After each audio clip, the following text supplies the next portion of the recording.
Yep. And welcome to Royal Stadium, a big night tonight at Royal Stadium, as this game right here tonight will decide who the Region 3 3A champions are for this coming season. Also, tonight will be very big for a group of senior players that are going to be playing their final home regular season game, and we're going to go down to the field right now and let you see and hear who the senior players are.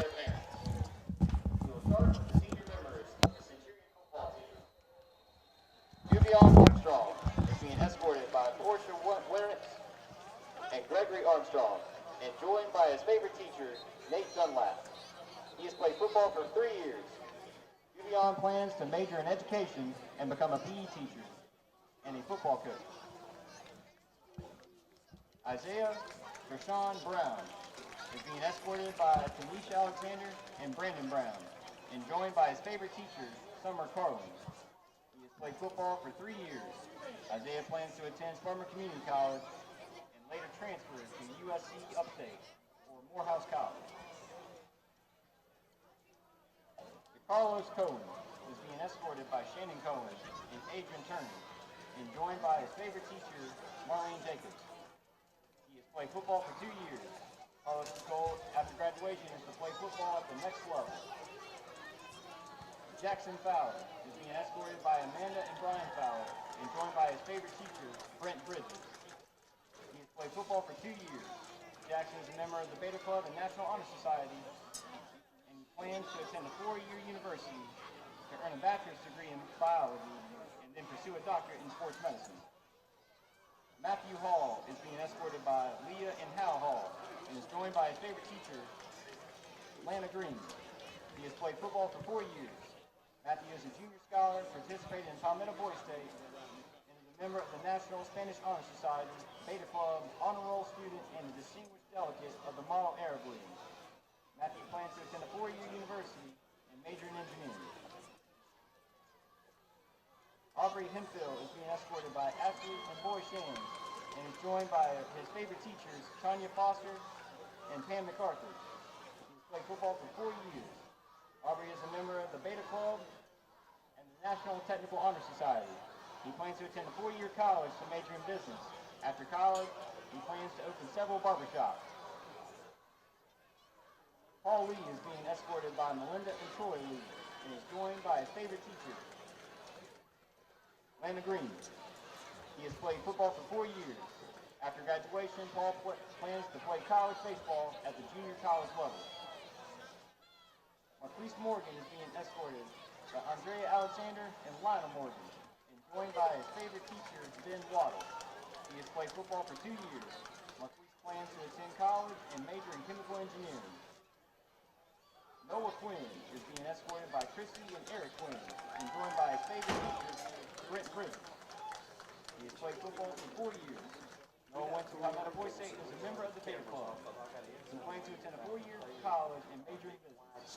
Noah will also be playing in the Shrine Bowl on December 17th. Eric Sontag is being escorted by Michelle and Kevin Sontag, and joined by his favorite teacher, Nikki Ridgway. He has played football for 4 years.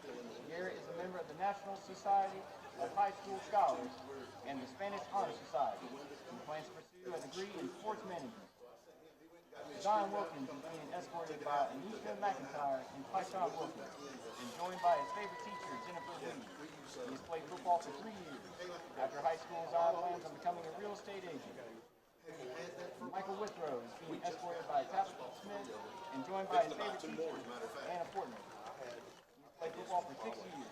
After graduation, Michael plans to attend college. Now for our senior band members. Aaliyah Armstrong is being escorted by Krista and Anthony Armstrong, and joined by her favorite teacher, G. Vanderford. She has been a member of the marching band for 4 years. Aaliyah plans to attend a 4-year college and major in musical theater.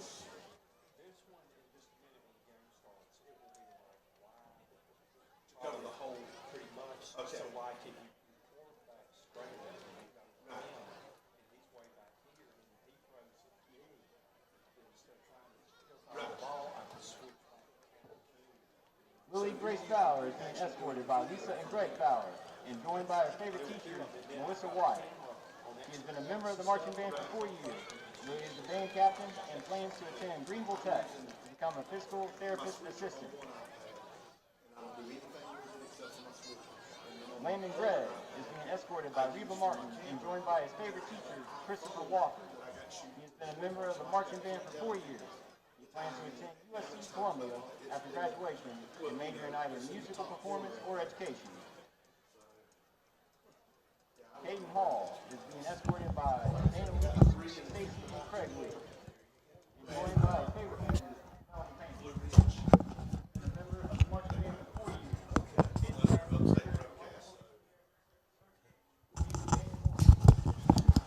Okay, so there is your senior players that we have for tonight have been introduced. We're going to go now, while we've got a few minutes left, we're going to go to the coaches show and let you catch a little bit of what Coach Lynn Fleming had to say about tonight's ball game. And welcome to the Broome Coaches Corner Show. I'm joined with head football coach Lynn Fleming. Well, Coach, good win last week. For the people that got there late, for all practical purposes, the ball game was over after 13 seconds there. So you jumped out to the quick lead and were able to build on it from there, comfortable lead at the half, and then you got a chance to have a lot of the younger players get a chance to play again, and they stepped up and played well too. They did. Yeah, it was good. You know, it's always good, you know, to go out and do what you're supposed to do, you know, and our guys did that in the first half, and you know, it gave our guys opportunity, a lot of guys to play in the second half, and we have a chance to, you know, for our other guys to cheer them on from the sideline, and those guys came in and did a great job for us. Well, we mentioned that a couple of weeks ago, Carlos sat here and told me, I asked him, I said, you ran one back last year. When are you going to run one back this year? He said, I'm going to do it in the next game. Well, he didn't do it next game, but, you know, being a golfer, everybody's entitled to a mulligan. So he got his mulligan, and sure enough that he told me before the game, I reminded him, I said, this is your mulligan game right here. And he said, I'm running one back tonight, and lo and behold, first play of the game, picks it up on the bounce and took off, and like we were just talking, was so well blocked that Paul Lee could actually run that one back, though. But it was still, I gave him a new award. I gave him a buffet tonight for play of the game. Nice. And Good. Matthew Hall was a close second with the one-handed interception. Oh, yeah, absolutely. But it was good, though. Two great plays. You were able to do a lot of things. Again, situation like that they have struggled. There's no doubt that they were down and struggled. But, you know, you went over there and took care of business and did the things you needed to do.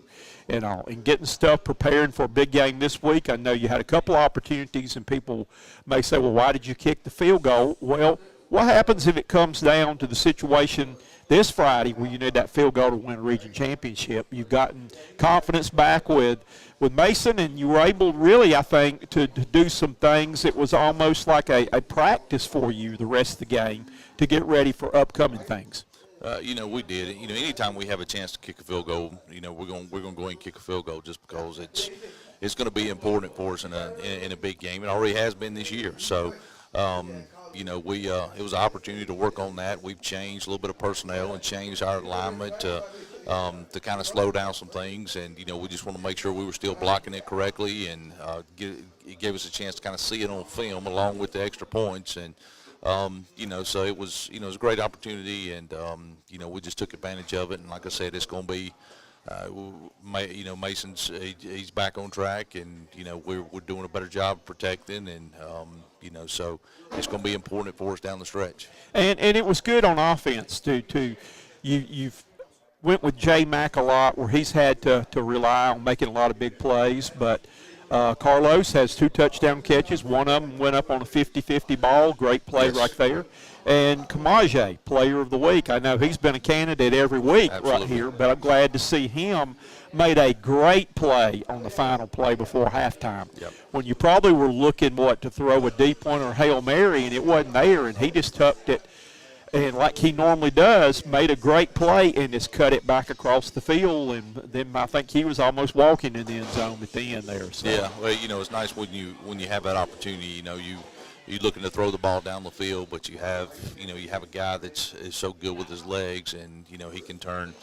Not necessarily a busted play, but guys had good coverage downfield, and he just decided to tuck it and run it. And he's an explosive player, and that's what he can do when he's got the ball in his hands. And if he's not throwing it, he's always got a chance, an opportunity to run it. So he's a true dual threat guy. So it's fun to watch him, and you never know what you're going to get. That's right. And again, I think he's probably one of the best I've seen at the high school level in a long time on keeping the play alive. Yeah. That's a big thing. That so many times I thought he was going to run it, and at the last minute he finds somebody open down the field to throw to. Or at the last minute you think he's going to throw it, and he takes off running like he did before halftime, and was able to take it to the house, though. But, the best thing about that is he's a junior. Well, that's right. And it really puts guys in a bind, especially in the linebacker and the second, third level, puts those guys in a bind. They don't know if to try to come fit or if they're going to stay back in coverage. So, he's done a good job, all year long of making people wrong, I guess is the best way to put it. So, he's junior. He's only going to get better in, what he does. And so we're glad to have him another year. The defensive side of the ball, you had a pitch to shutout and played really well again. Had a lot of players stepping up there, though. And I don't think they even made it across their own 40-yard line the whole night. I can't remember them ever crossing the midfield strike. But not only did you pitch a shutout, but really they were limited. I think they got one first down off a penalty, and then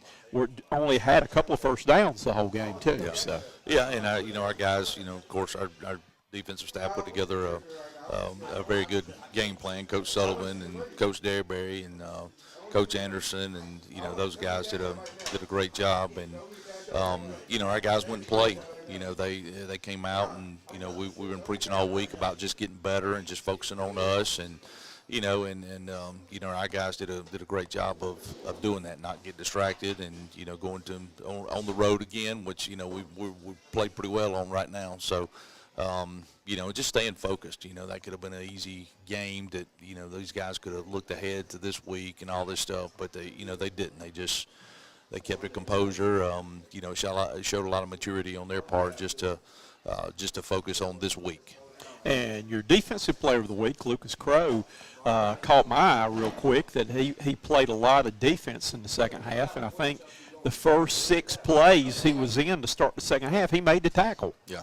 And got in there. So. Well, Lucas is a guy, we've been mixing him in. He's been playing some defense all year long, plays a lot of special teams, but they're starting to include him more on offense. It's a tight end position. So, he's played both sides of the ball, and, we've had him at, working both sides. So he's done a good job of adjusting, adapting, and being coachable and being a team player and doing whatever our coaches, whatever his team needs. But he played really well defensively the other night. And the thing I think's good is I think you've had the opportunity to play a lot of kids and get them experience and all that. I've seen some teams this year and some in the conference and all that are putting up big numbers, but they're leaving the starters in the whole game to do that. Yeah. And I don't think that ever, I never saw, as a coach, I never did that. I got a chance to play my younger guys. If you win by 15 or you win by 52, it's still a win. Yep. But, those other guys work in practice. Right. This is hard, and if you get a chance to play them, you play them. Yeah, and you want to. And we were very fortunate to be able to do that. I think it's about the second game of the year we've been able to play those guys the entire half of football. And, and it's going to be big because you never know when you're going to have somebody go down. You never know you're going to be in a position. You're going to need one of those guys. And, not to mention just experience going into the next year of the Friday night experience. So, every opportunity we have to play those guys, we're going to play them. Because I remember a player one time telling me, saying, Coach, put me back in. I didn't get my average tonight. And I said, and you're not going to either. Yeah. That you're going to sit right here next to me the rest of the game, and you're going to cheer for those guys out there. But his priorities were not in the right place. So I only had him for 1 year, thank goodness. But now you move on to a possibility for one of your goals right now, that you've got a chance to win the region at home this Friday night on senior night. You're playing a Chapman team that got off to kind of a slow start. And, again, they put some big numbers up in region play, but kind of been playing their players a little bit longer than you've been playing yours in those games there. And so, you know, it's going to be an interesting game, though. But what have you seen about Chapman on film? You know, they're just a solid football team. You know, offensively, it kind of starts with their quarterback. You know, he's a playmaker for them, and you know, they kind of go as he goes. You know, he throws the ball pretty well. He has a running back, number 3, who's a very good running back, and they rotate a lot of guys in there. But he's pretty special watching him run the football. You know, he's got a couple receivers that he likes to throw to that are playmakers for him, and you know, they're pretty solid up front. You know, defensively, the biggest thing you notice about their defense is team speed. You know, they get to the ball fast defensively, and you know, they're physical up front. You know, number 61 for them is a very good defensive lineman. You know, who's caused everybody problems. You know, but you know, like I said, just their team speed. You know, they're a fast team, and you know, so we're looking forward to playing Friday, and you know, I think it's going to be a very good matchup and very good football game. Okay, we mentioned too that it'll be 12. And welcome back to the stadium now. That we're going to cut into the interview a little bit short there with Coach Fleming. And get our pregame now. We're going to go down to the field here for the national anthem.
And that was your national anthem here.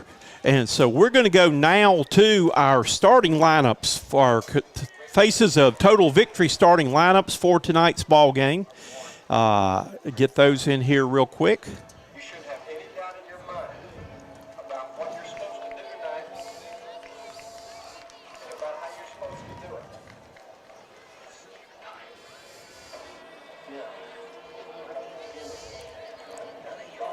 We got to go out there. We got to take their team and shove it like that. That's how winning is done.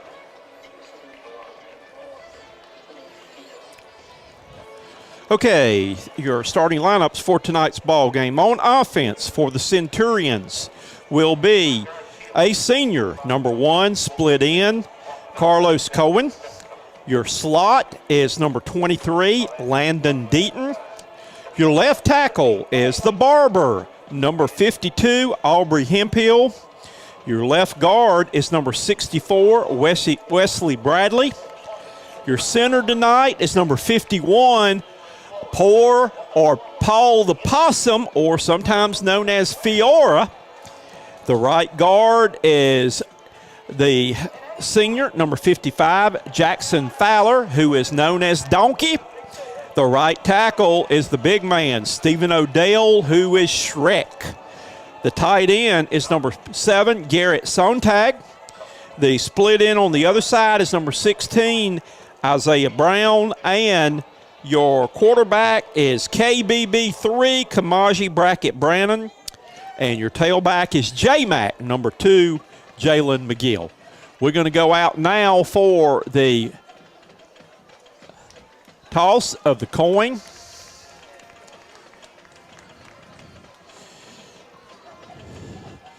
Seniors tonight, captains are number 74 for Broome. That is Michael Winthrop. Number 13, that is Matthew Hall. Number 16 is Isaiah Brown. And number 22 is Noah Quinn, the Shrine Bowl man, the assassin. Centurions now are entering the stadium, coming down through the stands like they traditionally do.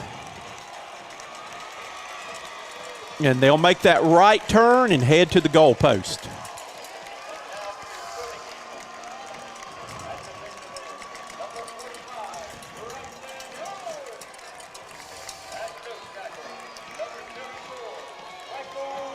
Our defensive starters, again brought to you by, this time by Concoction Ministries, is, first of all, starting at the corner, number 6, Preston Thrift. On the other corner is number 1, Carlos Cohen. Your defensive ends are number 45, that is Bryson Airwood, and number 14, Cam Scruggs. Your nose tackle is Michael Withrow, and your defensive tackle is D.T. Thompson. Your linebackers are number 8, Xavier Hill, number 2, Jalen McGill, and number 22, Noah Quinn. Your safeties are number 12, Amaje Martin, and number 5, Grayson Bradley. And that is your Centurion starters, brought to you by Faces of Total Victory and Concoction Ministries. Centurions are getting ready to come out on the field. And you can see the tunnel been made. Tonight is Little League night, so all the future Centurion football players and cheerleaders are on the field now. The players, I think, are going to run out behind the Centurion team. Again, this is a big night tonight.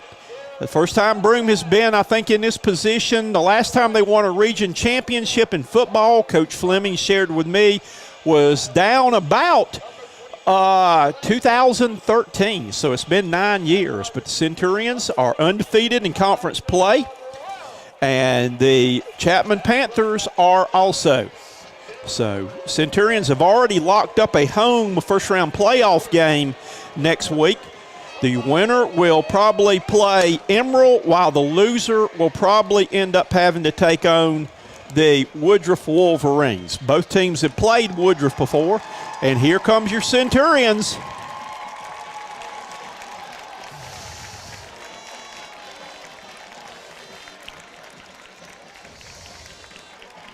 So the Chapman Panthers will get the football first tonight. Broome will be kicking off. Mason, the Magician Dixon, will be handling the kicking duties tonight from the place kicking standpoint. Noah Quinn will be handling the punting. And we have all the makings for a good football game here tonight on a chilly night in Royal Stadium on senior night for the Broome Centurions.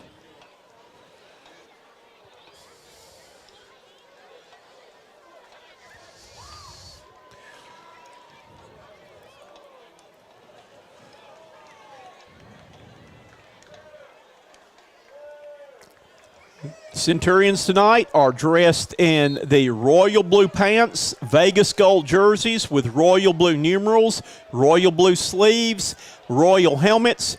And this is breast cancer awareness night, so you're going to see a lot of pink on their uniforms. Chapman comes in wearing all white with navy numerals, orange trim, navy helmets with orange logo. So we are ready to get this thing started. The Magician tees it up to give it a ride.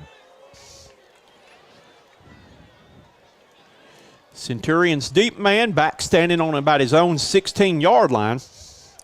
And here we go with the kick down to about the 22-yard line. And that's where the tackle is going to be made. And that's where the Chapman Panthers will take over. That looked like Matthew Hall on the tackle for the Centurions.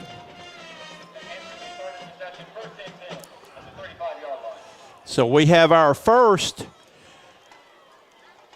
Jeff Johnson Fraser Roofing defensive series of the game.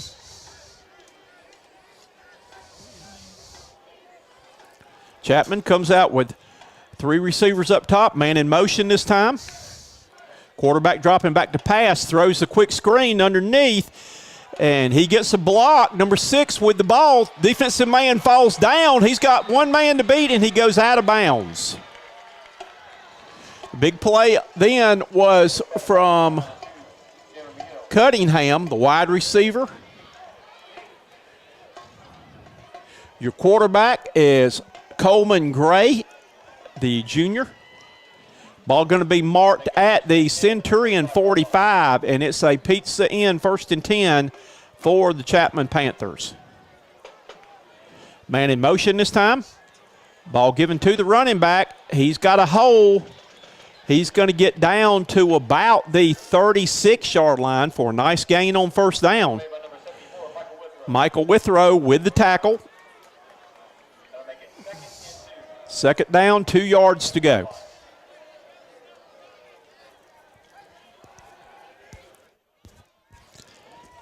In the gun is Gray. Have twins to each side, have the twins stacked.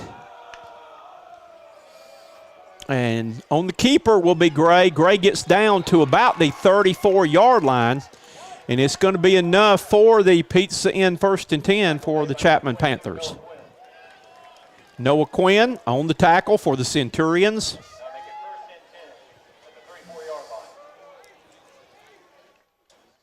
Just underway here at Royal Stadium. Chapman with the first possession of the game. 3 receivers to the top of the screen, 1 to the bottom, 1 back in the backfield. On the quick pitch, trying to turn a corner is number 3, and he's going to be hit there and driven back at about the 27-yard line. Number 3 on the carry, that is Matthias Scott, the junior running back. He got about 7 on 1st down, so it's going to bring up 2nd down and 3. No backs in the backfield this time. 2 receivers up top, 3 at the bottom, empty backfield. Keeping the ball is Gray, and he's got it right up the middle, and he's going to take it down to around the 19-yard line. Just a straight quarterback keep, and it's going to be another pizza in 1st and 10.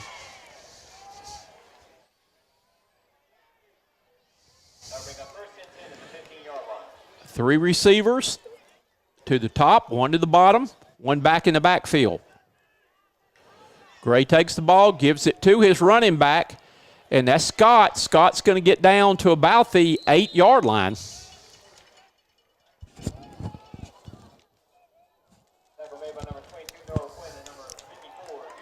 Noah Quinn on the tackle again for the Centurions. Broome defense playing a little tentative right now.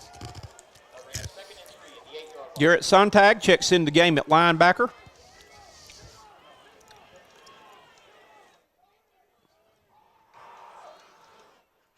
Ball's given to Scott. Scott's going to be racked up. He tries to break a tackle, but he didn't get much of a gain on the play. It's going to bring up 3rd down, and that looked like big number 54. That was Armstrong, I believe, on the tackle, Duvon Armstrong. So it's going to bring up 3rd down, and the Stewart Paint flag to get. Stewart Paint Service, LLC, flag to get is about 3 yards away. 3rd down and 3. On the keeper, ball pitched on the corner, and there's going to be a loss on the play. Again, nice play then. Trying to see who came up and made the play. Noah Quinn and Garrett Sontag. Sontag, both the seniors here on their senior night, make a big play. And the Field goal team checks in for the Chapman Panthers. Number 19 looks like the kicker. That is Missouri. He'll attempt the field goal, and the kick is up, and the kick is good. So the Chapman Panthers get on the board first with a field goal to start the game. And our Cleepers Construction scoreboard reads that the Chapman Panthers lead by the score of 3-0. Kickoff coming back.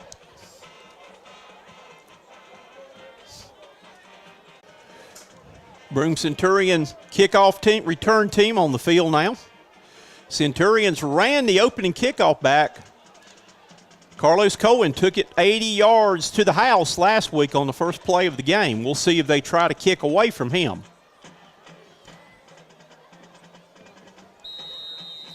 So our Larry's Trophies kickoff coming up. Number 19 kicking off for the Panthers. It's going to be a pooch kick, and it was not caught, and let's see who got the ball.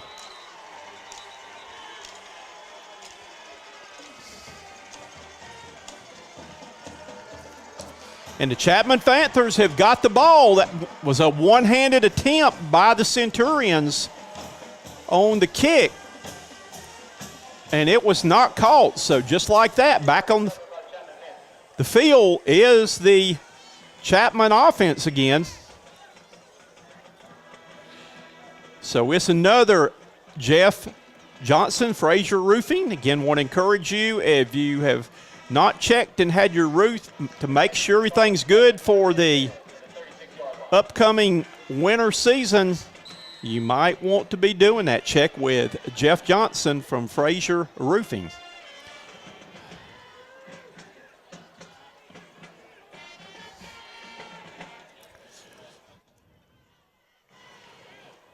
Twins to both sides, one back in the backfield.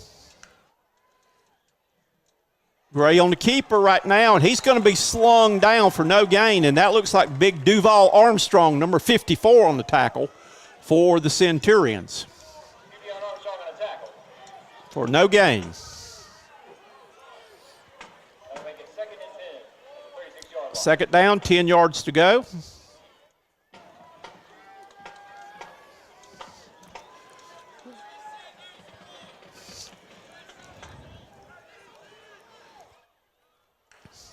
Dropping back to pass is Gray, looking for receiver, trying to find somebody. There is a flag on the play. They're going to call him holding on the play. He's going to be hemmed in and taken down at about by Sontag and by number 14 down to 32, but there is definitely laundry on the field, and I believe that's going to be holding with all the time he had then. So they're going to back this one up. It's a Memories Entertainment, LLC, holding penalty on the Chapman Panthers.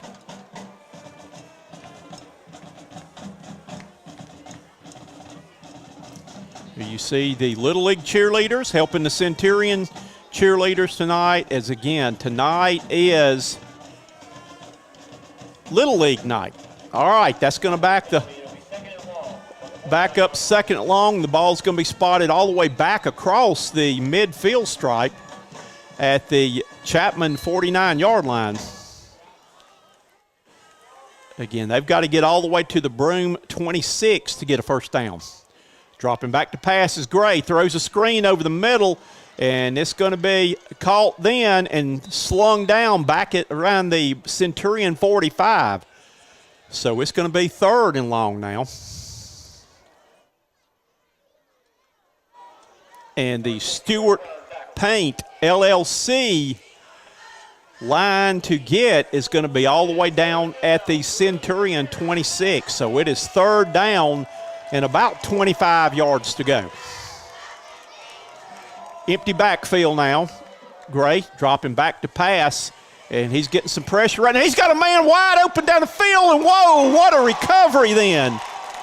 Number 7 was wide open, and coming over and saving the touchdown was Grayson Bradley. He saw him at the last minute, and Bradley came over and made a great play, just knocking the ball away, because somehow that receiver got free. So the punt team owned for the Chapman Panthers now.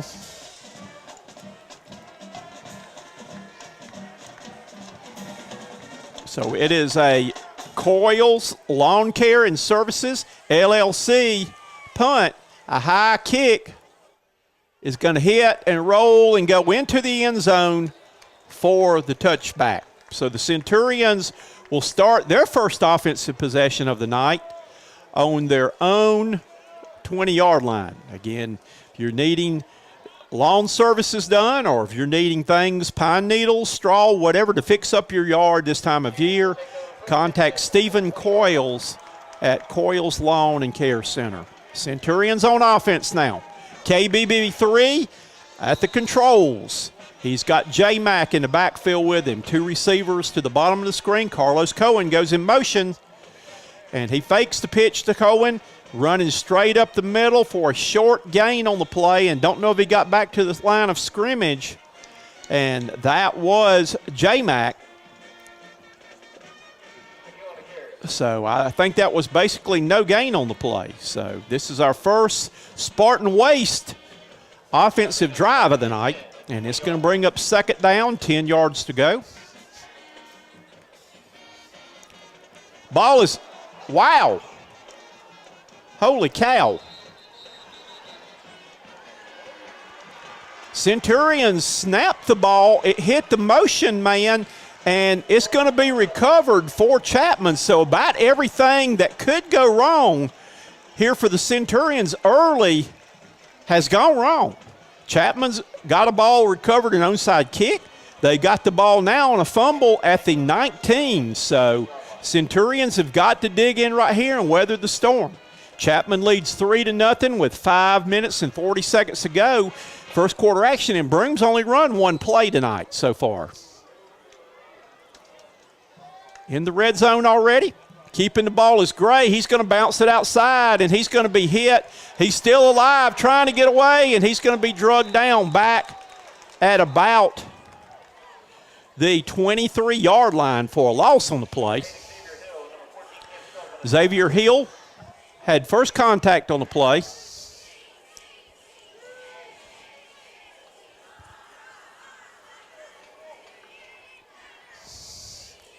Officials are talking. Let's see what's going on. I didn't see a flag. I don't know if there was or not of what's going on.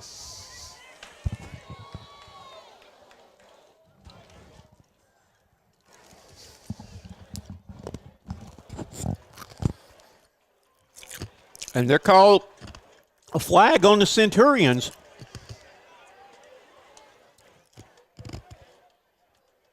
Did not see what the call was. After the penalty, it'll be first and 10 or first and 9. First and 9 now on the penalty. 2 backs in the backfield, giving it to the running back, the deep back, and he's going to get down to about the 14-yard line on the play. Number 45, Bryson Airwood on the tackle. Bryson Airwood on the tackle. Also on the tackle, number 74, Michael Woodrow. Number 21 on the carry then was Nay, as the Chapman Panthers have come with 2 backs in the backfield. Second and 5. Second down and 6 yards to go. Ball is on the Centurion 14-yard line. Given to the Nye again, and he's going to go forward down to about the 10. And it's going to be third down and short for the Chapman Panthers. The yard to gain on the play, the Stewart Paint LLC, is going to be down at about the 9-yard line. Third down, 3 yards to go. Quarterback keeping it right here. I don't know if he got it or not.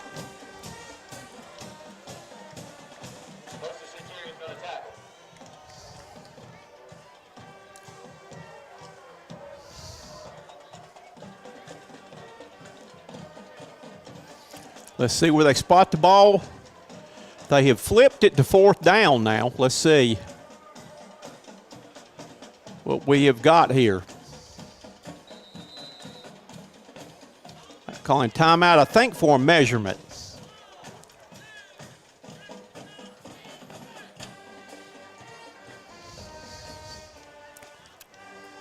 And the Centurions defense comes over to talk to Tony Sullivan.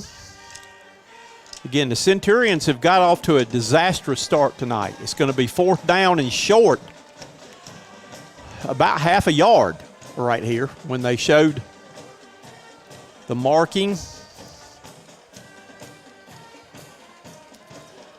You can see the distance right there that the Panthers need.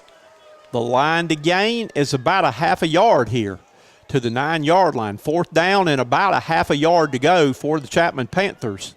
Centurions have got to make sure they do not jump off sides.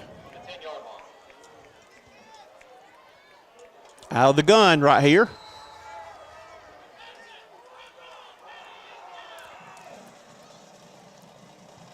Centurions have dug in right here.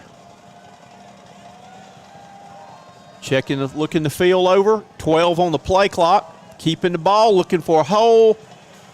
Going all the way down to the 3 on the keeper was Gray, and it's going to be 1st and goal for the 3 for the Chapman Panthers.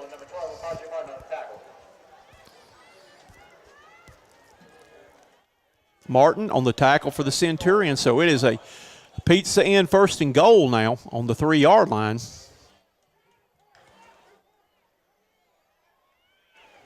And into the end zone, touchdown, Chapman.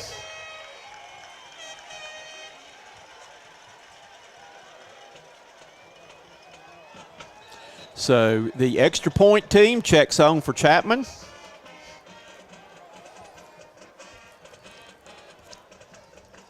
Looks like a flag in the end zone. There is laundry in the end zone.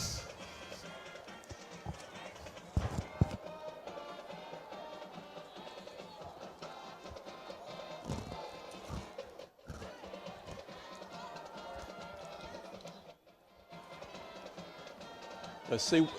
The officials are talking it over. Let's see what they're going to come up with. Anytime you get the officials having a conversation like that, somebody's getting ready to get shafted. And with 2 of them coming over to Coach Fleming, be curious to see what this explanation's all about.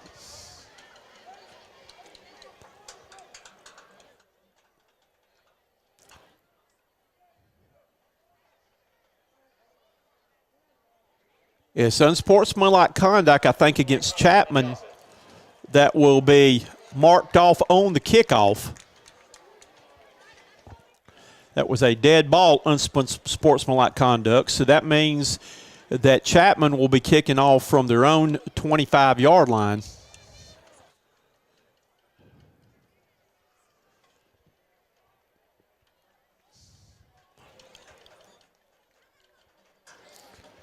Chapman might be going for 2 right here. Let's see what they do. The kicker is out there in the huddle. They're not showing what they're doing right now.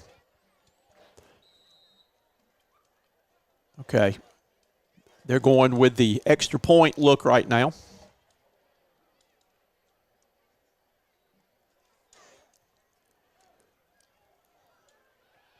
And he gets in. The 2-point conversion is good.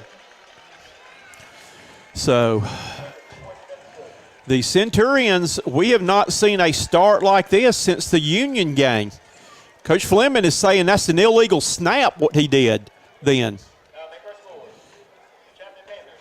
And again, the referees are talking back there right now on what he's doing. I don't see a flag, but they gave him the 2-point conversion.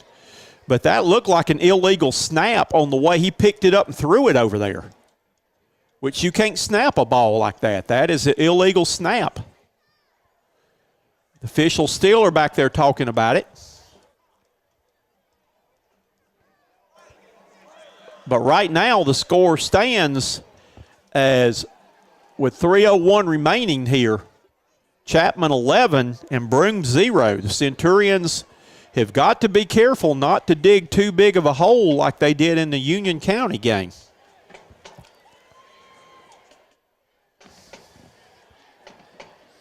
Coach Fleming is explaining and pleading his case right now to the official, telling him you cannot pick the ball up and throw it to a guy, a sidearm throw on that snap. Centurions hopefully will get good field position, barring a turnover right here, or another recovered onside kick, because Chapman is kicking from their own 25-yard line.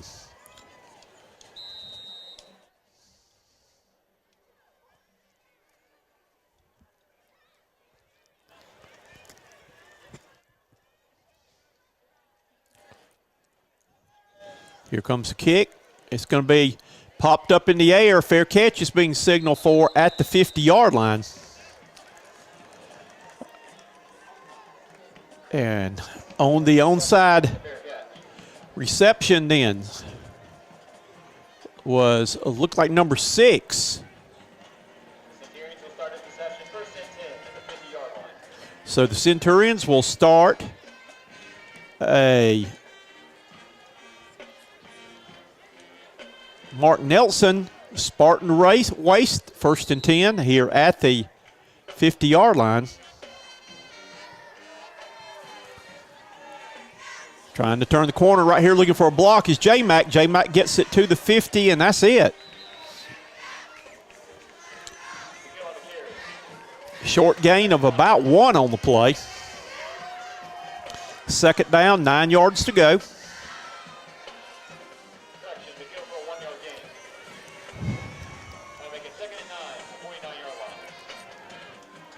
Back, 3 receivers to the top, 1 to the bottom. Man in motion this time.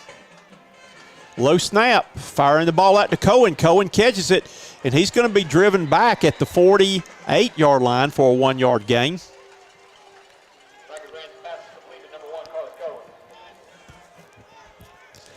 So quickly, it is 3rd down and 8. The Stewart Paint Service LLC line to get is the 40-yard line of Chapman. 3rd down. They're actually saying where he got pushed back, he lost a yard, so it's 3rd and 10.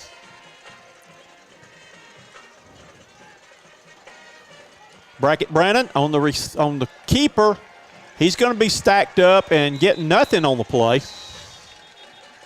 So the punting team for the Centurions will have to come on right here. Back to the line of scrimmage. 4th down, 10 yards to go. Bring up 4th and 10 at the 50-yard line. Let's see what the Centurions do here. And we may see a pooch kick by Brackett Brannon.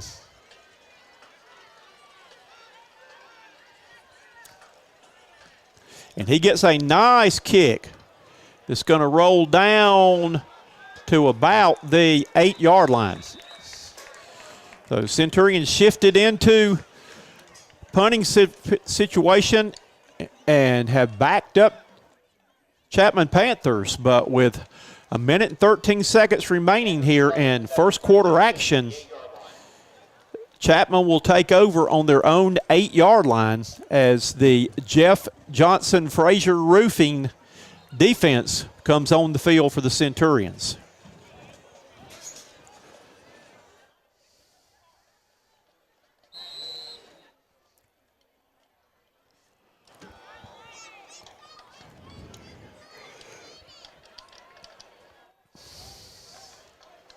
Chapman in a tight formation with the receivers. Send a man in motion right here. A little counter action in the backfield by number 21. He gets out to about the 10, and that's it.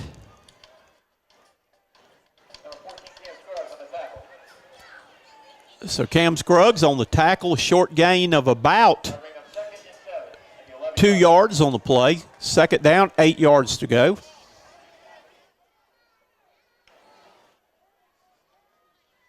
Trying to run around the end and getting it out across the 20-yard line on the sweep then.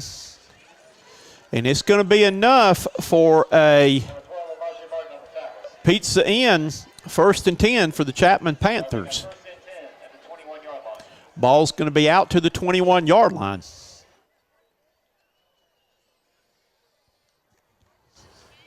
And that's going to probably end the first quarter here.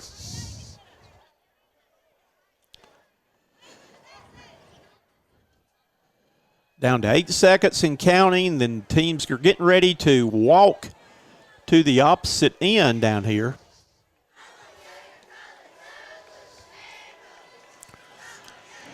So the score at the end of one quarter is the Chapman Panthers 11 and the Broome Centurions 0.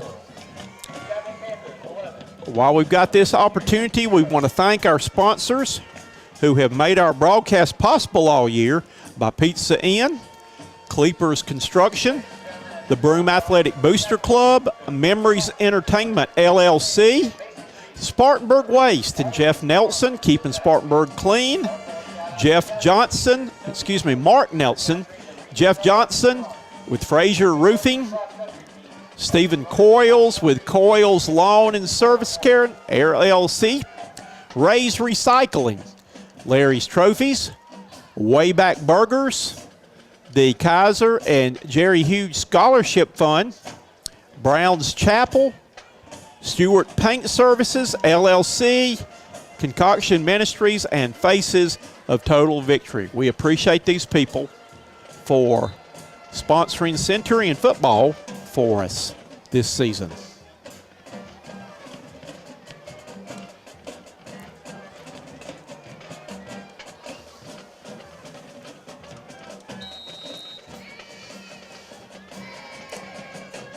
And here we go. First play of the second quarter. Quarterback keeping the ball, running it up the field, and gets it close to the 31-yard line. That is Gray on the play. That is Coleman Gray, the junior quarterback. And it's going to be another pizza in, 1st and 10. Ball's going to be spotted at the 32-yard line. Man in motion this time. Ball's given to the running back, number 21, going the other way, and he has another good gain out to about the 40-yard line. Just a little counter look in the backfield, running opposite of the motion man. Right now, the Chapman Panthers have got the Broome Centurions off balance. That's a gain of about 6 on first down, brings up 2nd and 4.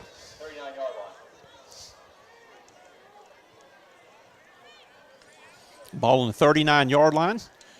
Quarterback keeps it this time. He's going to run it. He's up the field. He's across midfield and down to about the 48-yard line. Amaje Martin on the tackle. Cam Scruggs checks into the game, and D.T. Thompson checks out. So another pizza in, 1st and 10. Centurions are going to have to bow their neck on defense here and step it up and bring some pressure up front. On the jet sweep is number 6. He gets down to about the 44-yard line. That is Cunningham, Sean Cunningham, receiver. Noah Quinn on the tackle for the Centurions. Chapman Panthers are running a lot of plays right here. Gain of 4, 2nd down, 6 yards to go.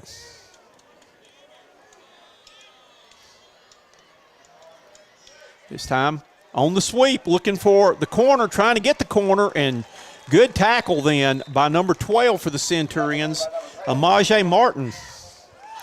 On number 7, that is Rowe. And it's going to be a loss on the play. It's going to bring up 3rd down now.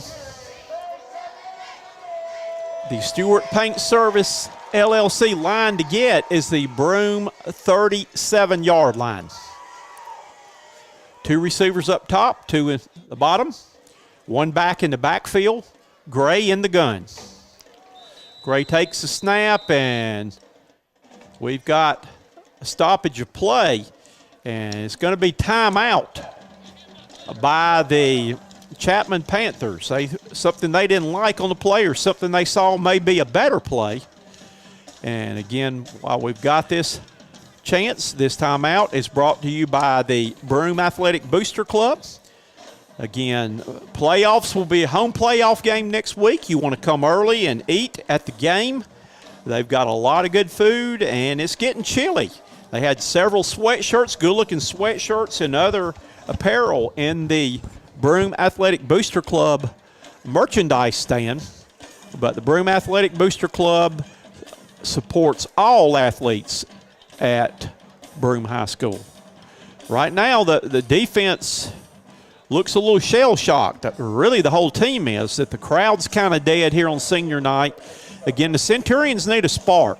They need a spark to really pick things up right now, that they're kind of playing back on their heels after Chapman has come in here and got some breaks go their way early and gotten off to a quick start. Tight formation now. This time on the end around now to fakes the end around. He's got a man down the field trying to throw it to him, and it's incomplete, and they call pass interference. Centurions faked the end around, had a man open, and it looked like the secondary man may have run into the receiver, and it's going to be pass interference on the Centurions, which is going to give Chapman a first down. The officials are doing a lot of talking together, and that's one thing that Coach Fleming, I talked with him about. He felt pretty good going into the game, and the question was asked, holding, offsetting penalties is going to come back. Okay? So that was a Memories Entertainment LLC double flag on the play. Did not see the flag back here at the line of scrimmage. So it's going to be do it over again. All righty, so we'll do the Stewart Paint Service LLC line to gain again. Is going to be down around the 33-yard line. 3 receivers up top. 1 to the bottom, 1 back in the backfield. Gray looks over to his coach, getting the plays. Dropping back to pass. He's going to fire one deep. He's got a man down the field. He's got it. Touchdown.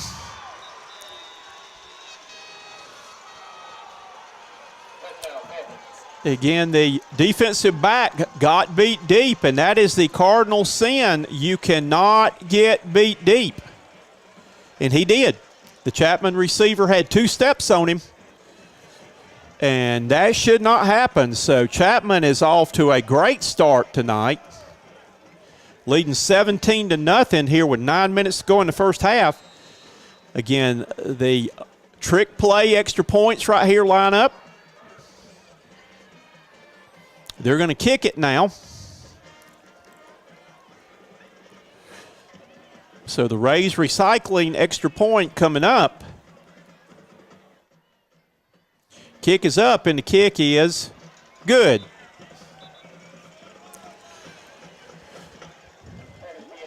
So our new score on the Cleepers Construction scoreboard reads the Chapman Panthers 18 and the Broome Centurions 0.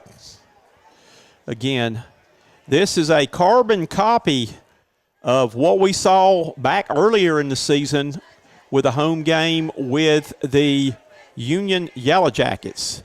That Centurions came out and had a lot of bad things happen early. Union got some breaks go their way, just like Chapman's gotten tonight. And again, Centurions dug a deep hole. Broome needs to get something on this drive right here. They need to at least get some field position, but to give their defense a chance to get off the field for a few minutes and try to regroup. They need something good to happen. As you can see right now, the sidelines and stands are just quiet. Big ball game. Don't know if there was too much hype, but the Centurions, again, it's going to be a high pooch kick, fair catch call for at the 39-yard line. And that is Matthew Hall, number 13 on the reception. So Centurions need to get something going on offense right here, just from a confidence standpoint. So the offensive drive, the Martin Nelson offensive drive will start on the 38-yard line.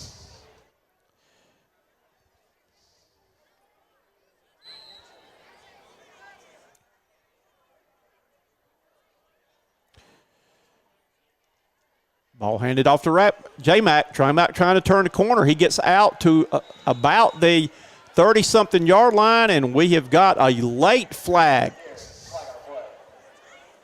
that came flying in.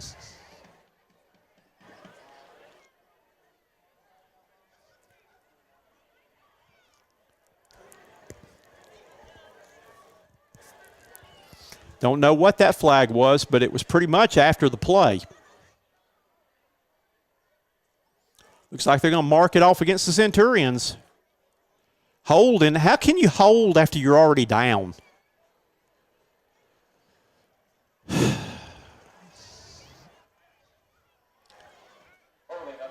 Centurions have self-destructed right now.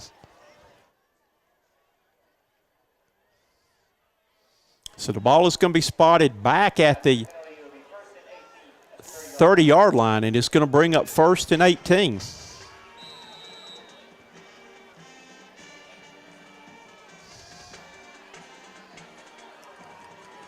J-Mac breaks some tackles, and he gets out to about the 37-yard line, and it's going to bring up 2nd down and about 11.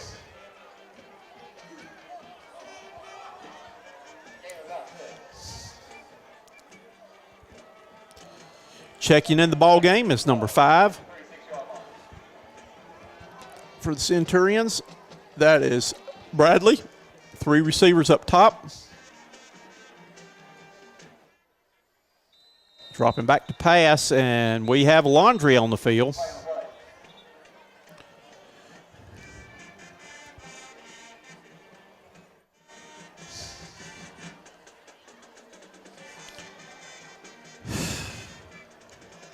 Another penalty on the Centurions for illegal procedure. When it rains, it pours.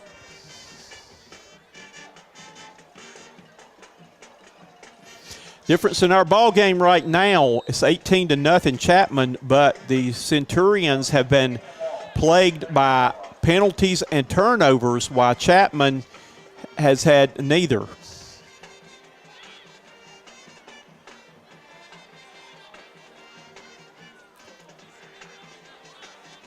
Here comes the rush. KBB trying to find a hole, and he's going to be tackled at about the 28-yard line for a loss of about 2 more.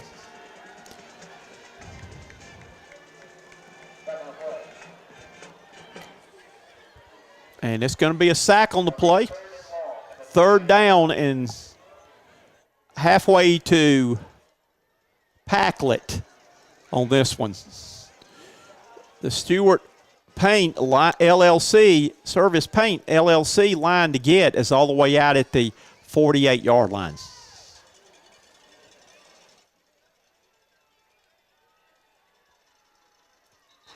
And there's another penalty on the Centurions.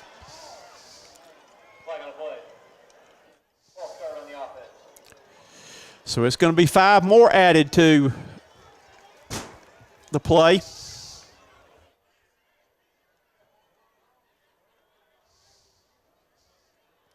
The wheels have come off right now. Centurions need to take a deep breath, regroup. We still have 7 minutes to go in the first half, but cannot afford to let this get them down. No, they got to keep playing. You got to play your way through it. Dropping back to pass, going deep is Brackett Brannon. And, just past the outstretched hands then. Brown missed him. He about 2 steps past him.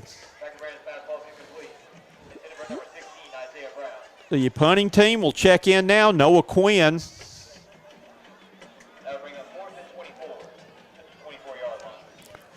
Fourth down and 24 yards to go.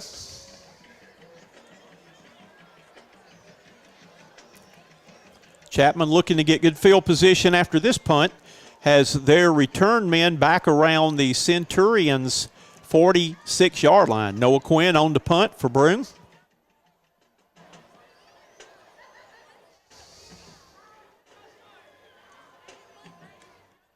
Nice punt. It's going to hit, bounce, roll, roll, roll, roll, and roll dead at about the 38-yard line. Noah Quinn with a nice punt.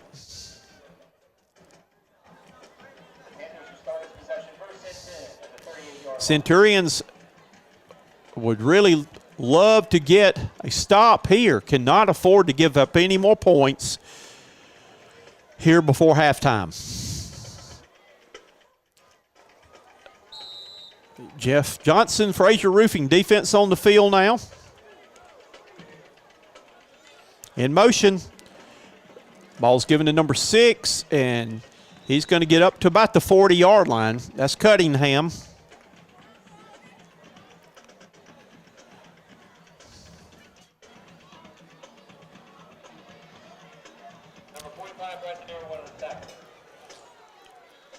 So it's going to bring up second down, 8 yards to go. 6 minutes, 50 seconds till halftime. On the keeper here is Gray. Gray's got a big hole. He's going to turn it up. It's a race down the sidelines. He walks the line, and he gets out of bounds about the Centurion. Let's see where he went out. They're going to spot him at the Broome 25.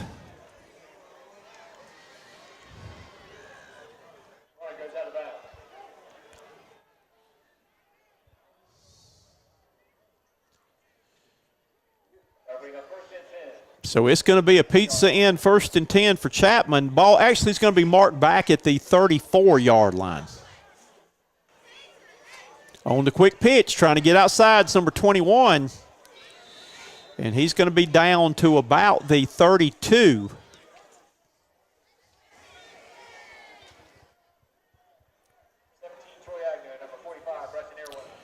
Agnew on the tackle. That was Nay, the runner.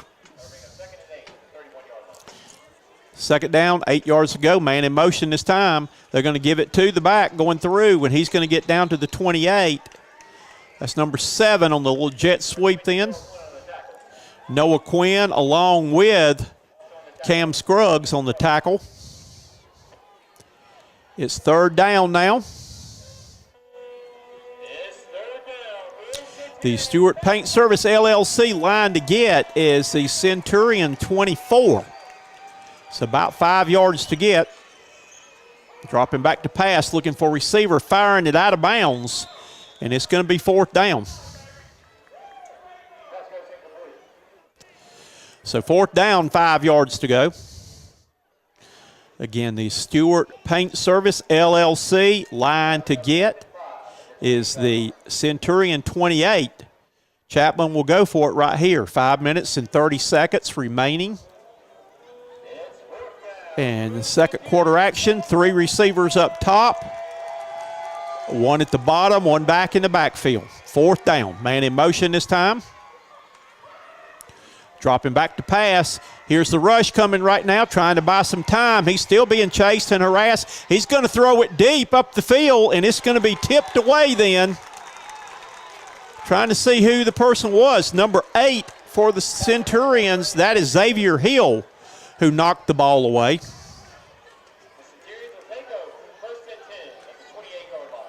So Broome will take over. Centurions need to get some kind of score right here. Got 5 minutes, 20 seconds. Need to stop beating themselves with needless penalties because Broome will get the ball first to start the second half. But the Centurions need to get some momentum going into the half. There's still another half of football to be played. J. Mack on the carry. He's going to get out to about the 33-yard line. Or excuse me, 31-yard line.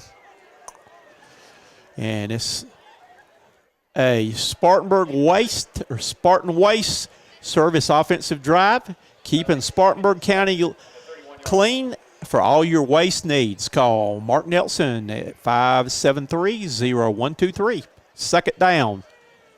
and about 5. J. Mack again on the carry. He's going to be drugged down in the backfield for a loss on the play.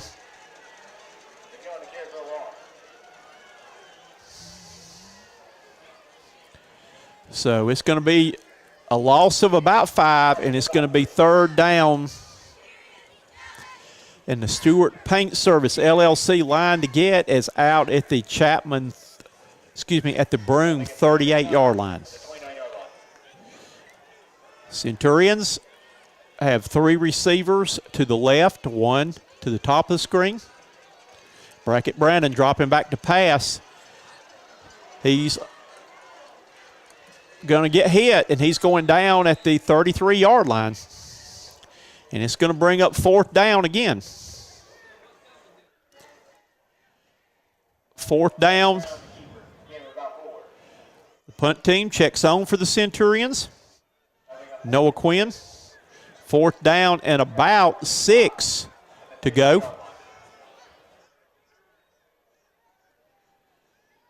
Two men dropping back.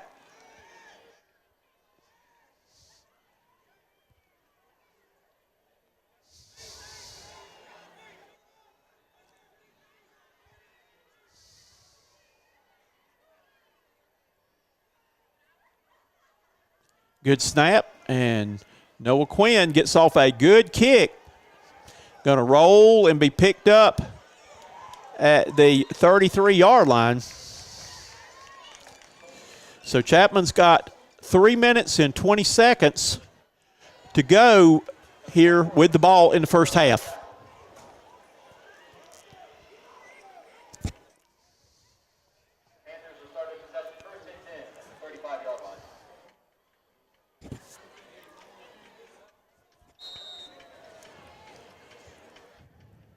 Chapman on the field, ready to go.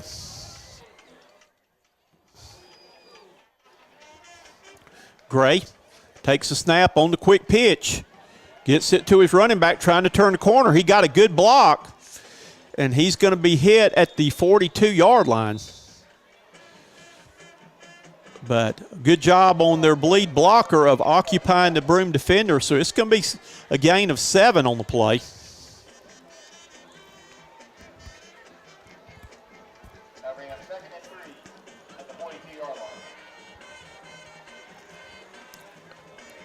Tight formation right now with both receivers in tight. Keeping the ball is Gray. He's got the first down. He's across midfield. He's still going and going to be driven down. Sorry, our camera didn't turn in.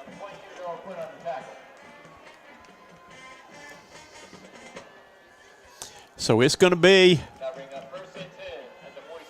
a pizza in, 1st and 10. Keeping the drive alive for the Panthers. 2:32 remaining here in first half action. On the keeper right here is Gray. Gray up the sidelines, and it's going to be run out of bounds.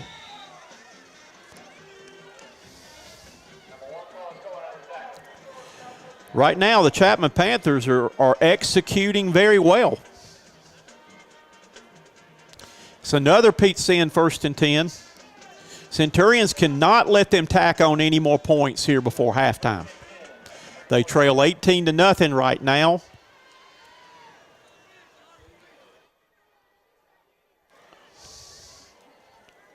That tight formation again. Given to his running back is number 3, and he gets the blocks, and he's going to get down to the 26-yard line.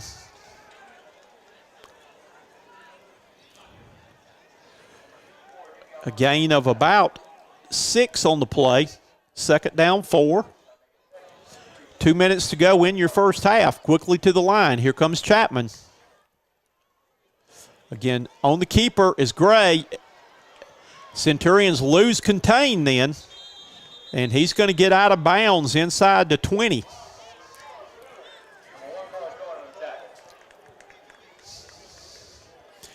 Again, as a cardinal sin, you have got to keep that outside arm free when you're playing that defensive end position, and you cannot get hooked. And I think we've got a holding penalty on Chapman, which is going to bring that one back. And that may be why he could not keep that outside arm free, because it was being held. Officials are walking this one off. It's going back to the 35-yard line.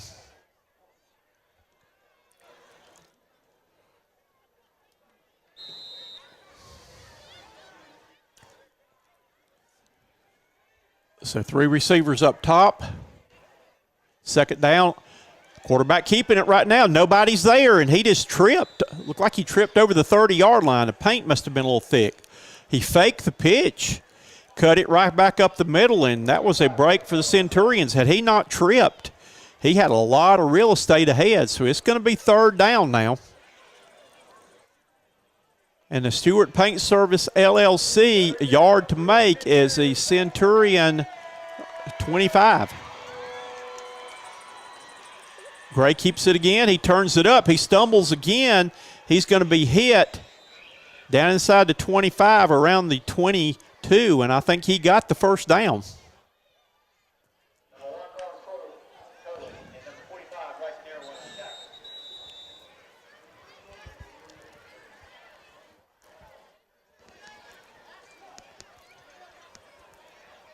Again, what are the officials talking about here? They're saying he got the first down. Start the clock. Let's go. 58 seconds to go. First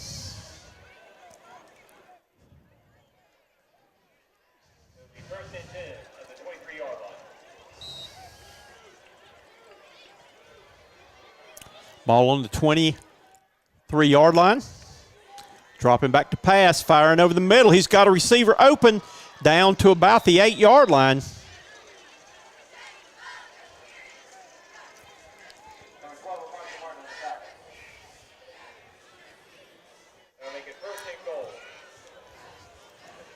First and goal at the 7-yard line.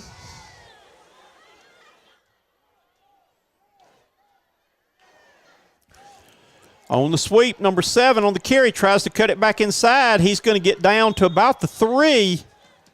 We're down to 31 seconds.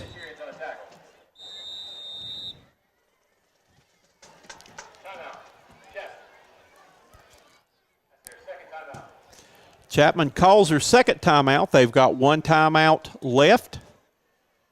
Again, while we've got a quick break in the action, we want to mention our friends at Brown's Chapel. Our break in the action sponsor, Brown's Chapel, is located in Packlet, South Carolina on 350 Green Street. Chip Coleman, pastor there, is the team chaplain for the Centurions. But if you get a chance, you can go by with their Sunday morning traditional service. They have Wednesday night activities. But if you are looking for a church home, go by and see our friends at Brown's Chapel.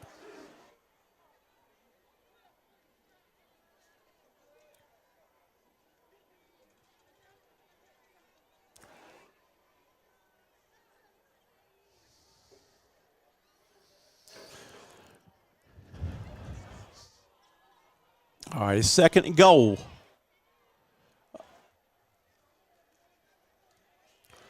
The ball is down inside the 5.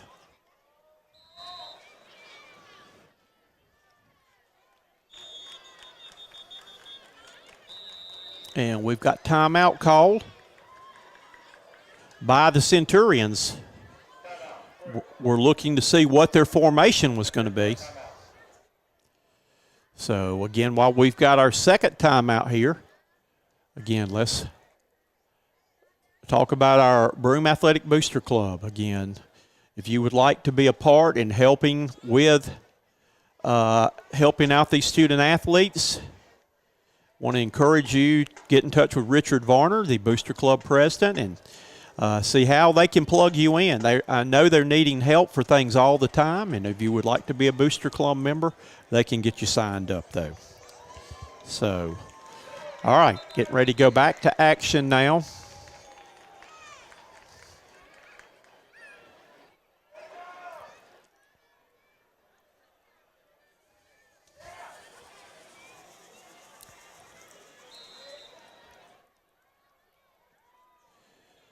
All right, here we go. Second down.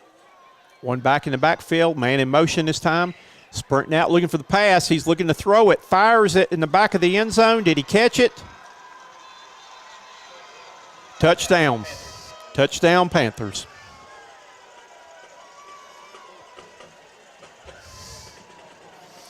So, the Centurions, you didn't miss much then. We were on camera one. Chapman sprinted out that time to the right, and they had a man trailing the back line who was wide open and slides in with a sliding touchdown catch. So, PAT coming up now for the Chapman Panthers. PAT is up, and the kick is good.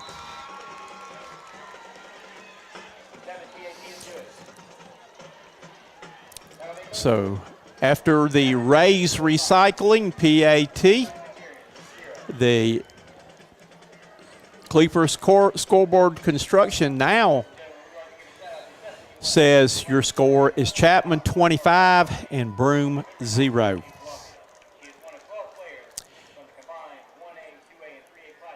Next week, the Centurions will be playing a home playoff game here at Royal Stadium. Depending on the outcome of our game tonight, it looks like they will either be playing Woodruff or Emerald. The region champion will probably play Emerald, while the region runner-up will play the number 3 team out of the conference, which looks like now will be Woodruff in their division. But the Centurions will be at home for a first-round playoff game next week.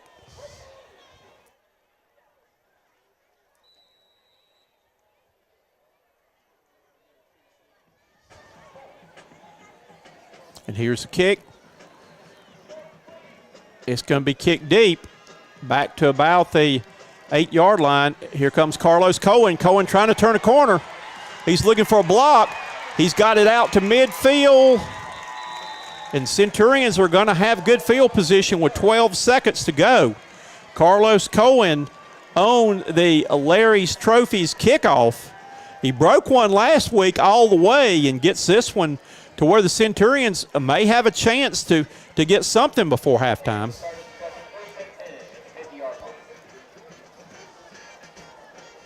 Ball is right on the midfield stripe, 12.7. Dropping back to pass is Brackett Brannon. Fires it over the middle, and it's going to be short-hopped, incomplete.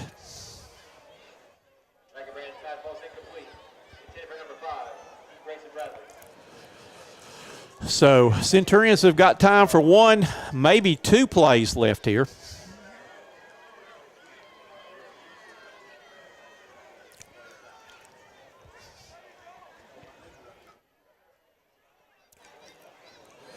Two receivers to each side.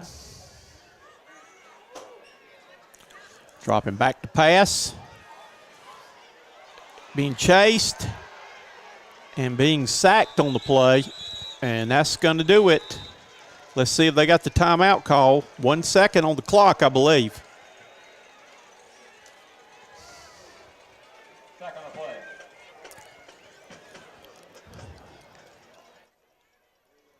So they're going to put 1 second on the clock. Broome's got time for one more play.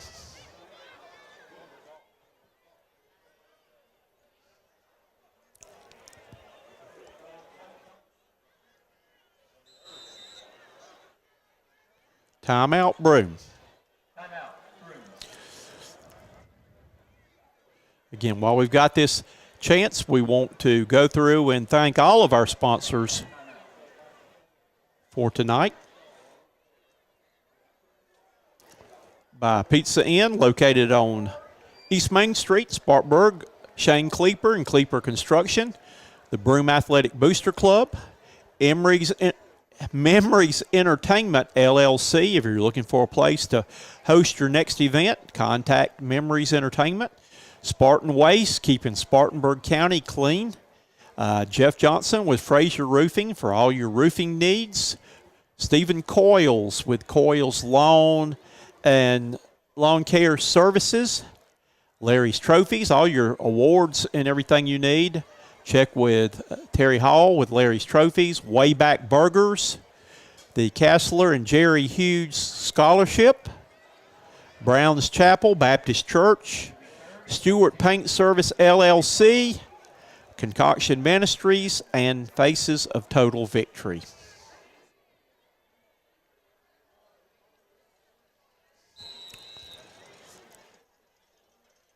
Centurions got time for one play here before halftime.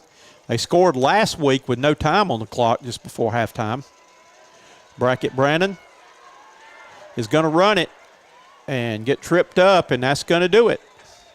So your halftime score right now is the Broome Centurions trail the Chapman Panthers by the score of 25-0.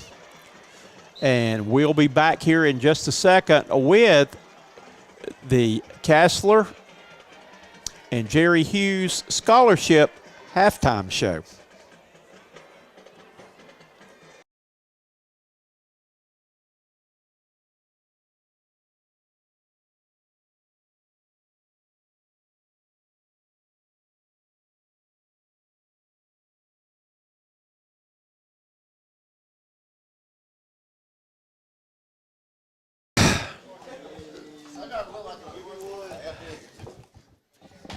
All righty.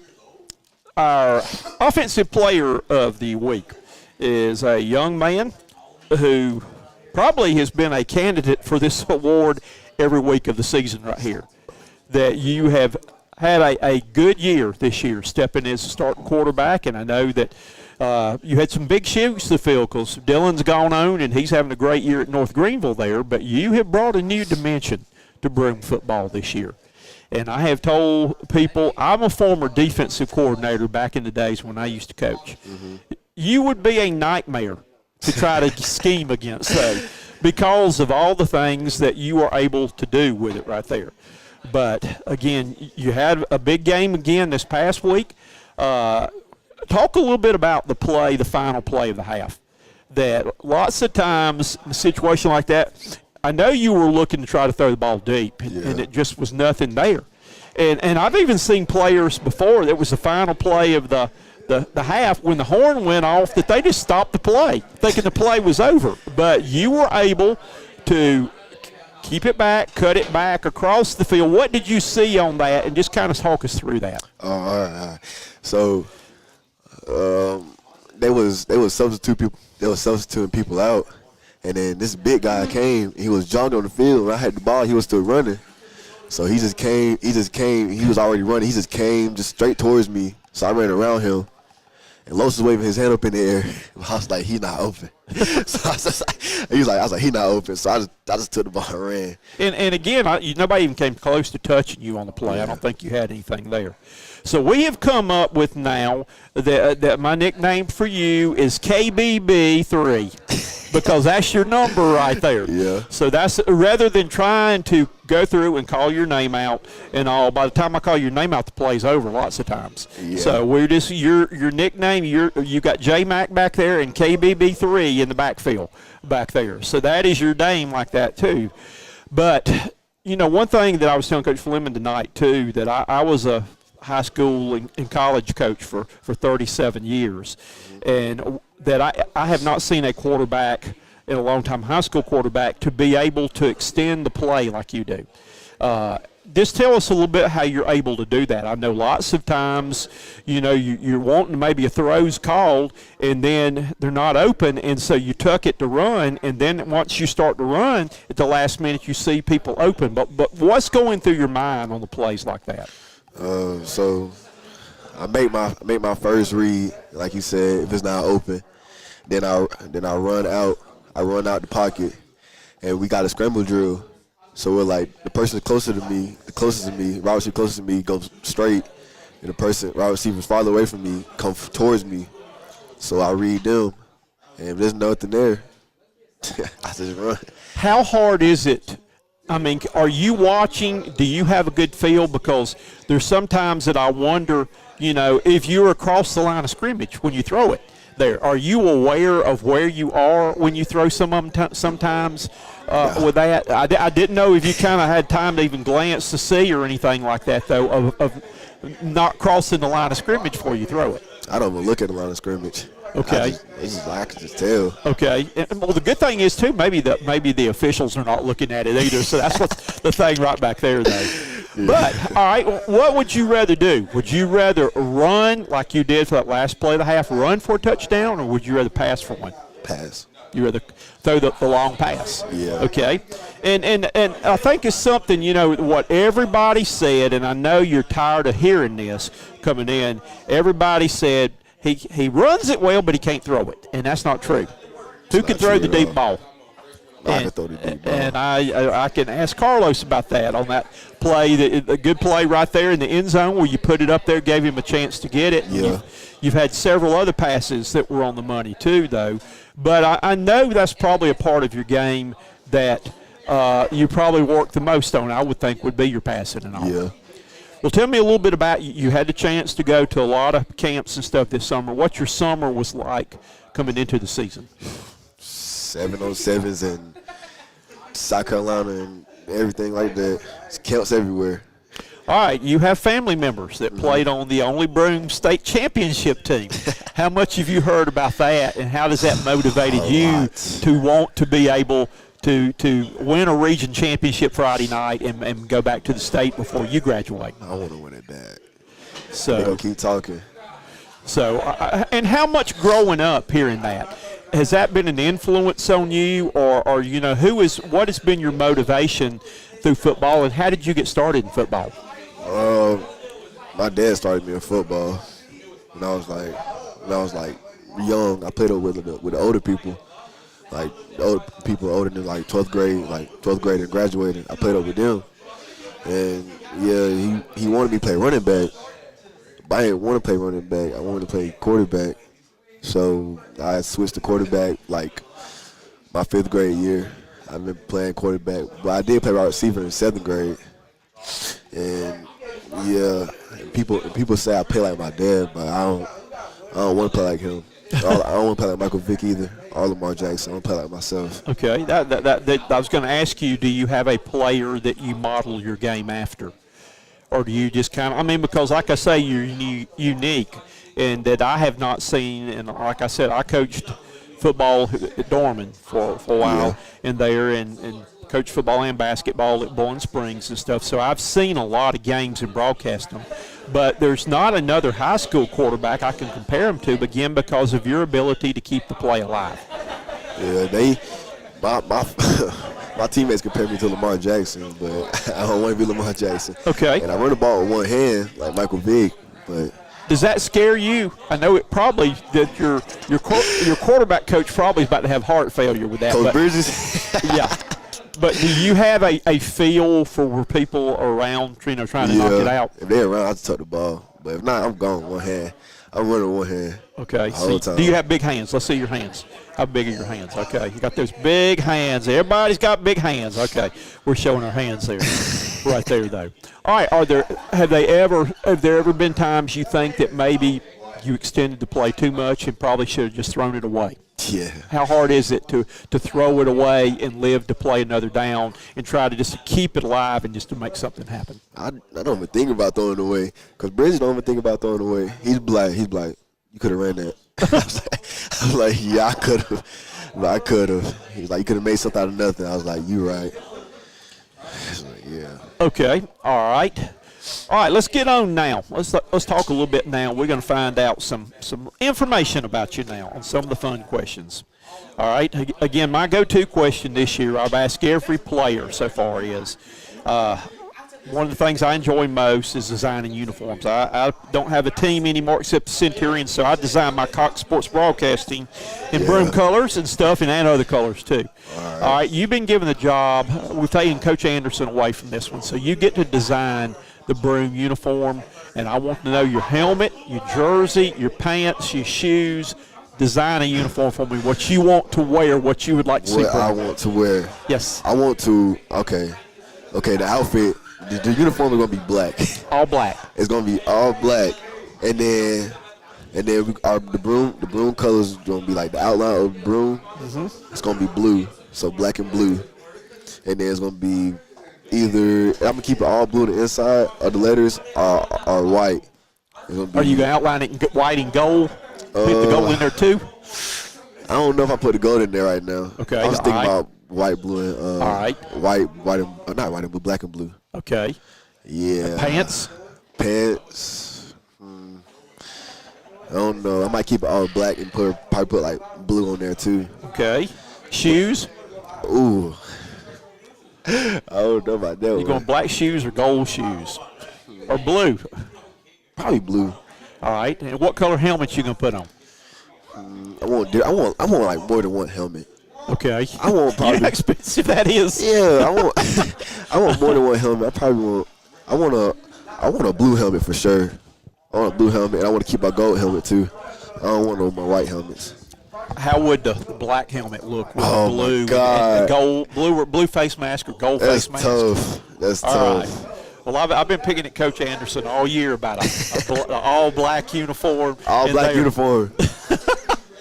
That's another vote for the all-black uniform. All black uniforms. That to me, that black makes you look mean. Yeah. And then when I was coaching at Bowling Springs, that was one of my colors, to where we were red, black, and silver and something there. But I had an all-black uniform, and like this, it had red pinstripes on it.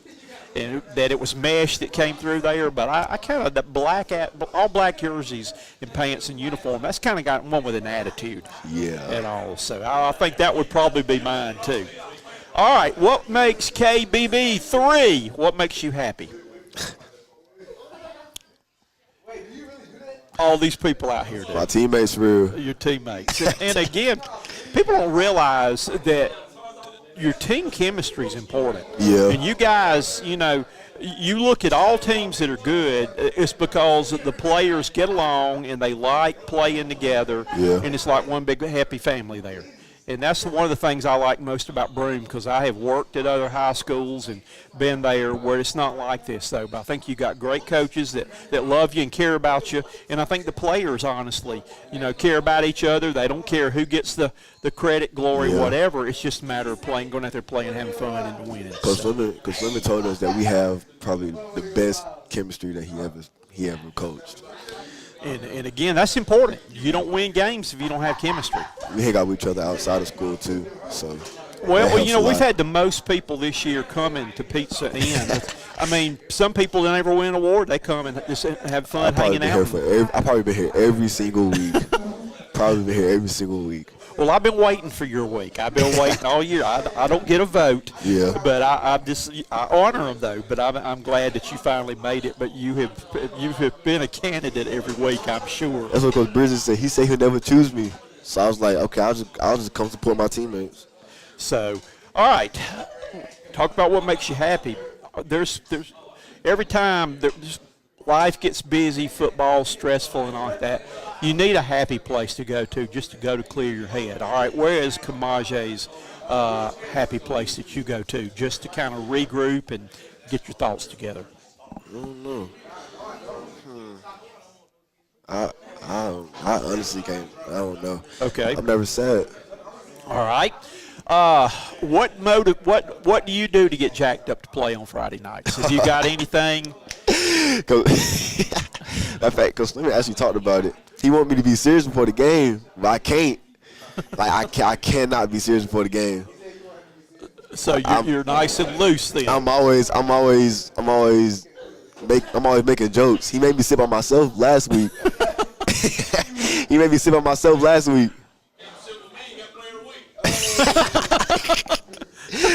You're right. Okay, so we know that you're not off meditating somewhere before the game. Never. Right there. All right, Halloween's coming up next week. What was your favorite costume as a little boy for Halloween? Dang. Probably a skeleton. As a skeleton. Yeah, I had one I glow up in the dark. Yeah. I have figured out who you remind me of right now doing this. Have you ever been compared to Eddie Murphy before? This is Eddie Murphy right here. No. You can pass for Eddie Murphy up here. Okay. Do you have any phobias? Is there anything you're scared of, afraid of? Ghost. Ghosts. Okay. Yeah. All right. So you're not going to be going to any haunted houses then, are you? I went to a haunted house 2 weeks ago. I wasn't scared though. I'm not scared like clowns or nothing. I'm scared of ghosts. And he tried to make a joke like a couple weeks ago about ghosts being in the school. And I kept looking at him. I was like, "What are you talking about?" Ghostbusters. Trying to be funny. All right. What's your favorite place to hang out? Probably downtown. Okay. All right. If you could make a new rule for football or change a rule, what Celebration. would you do? You like the celebration? Celebrate. Okay. Celebrate. And I don't know if you heard or not, your linemen are wanting a rule that when they pancake somebody, they can go on and pin them to the ground and sit on them, not let them up. So Odell liked that one. I could be the ref. Okay. All right. So then you could come over and celebrate when they pinned them. You could count. You could count them. Yeah, There you go. Count them out. All right. Let's see right here. What animal do you think you're most like? Are you the jungle cat? My favorite animal is a penguin. Penguin? Yeah. You're a penguin? Yeah. I put myself to a penguin. What does a penguin do? Other than kind of waddle down the road? I don't know. You would be the last person I would think would be a penguin. If I score, I'm waddling. Okay. If I score, I'm waddling. Oh, no.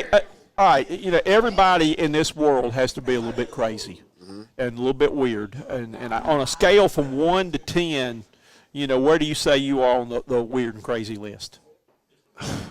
I gave Paul Lee a 12. He said 10. He says 10. He says 10. 10. I give myself like 7.5. 7.5. Do y'all agree with that? They're shaking their head no. 7 is Coach Lemon. How crazy do you think I am? 1 to 10. How crazy is he? Scale of 1 to 10. How crazy am I? How crazy or weird is he? 3? A 3. Yeah. Hello. Pete Sand's in an uproar right now because they said you're telling fibs in here. Okay.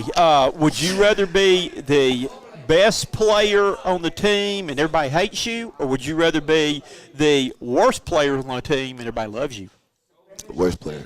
You want to be loved by everybody. Everybody wants to be loved. I'm already the best player on the team. All right, you're on an island. You're stranded on an island. You got plenty of food and water and things like that. What are you going to do to pass the time every day? Probably make sandcastles.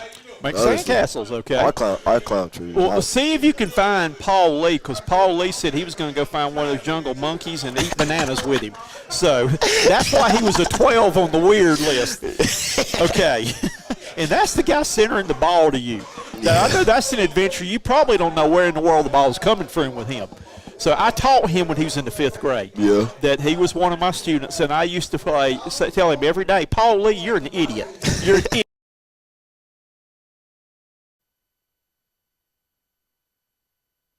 And welcome back to Royal Stadium. I'm the coach, Dick Cox, to the Castler and Jerry Hughes Scholarship Fund. And want to take this opportunity to share with you a little bit about that Mark Hughes, Castler's son, has put together a scholarship fund to honor a young potential educator in the upper state through the USC Upstate Foundation there, and is trying to raise the money in honor of his father and his mother. And again, they are trying to raise, his family is, $25,000 to give the scholarship. Then you have to raise the money on that, though.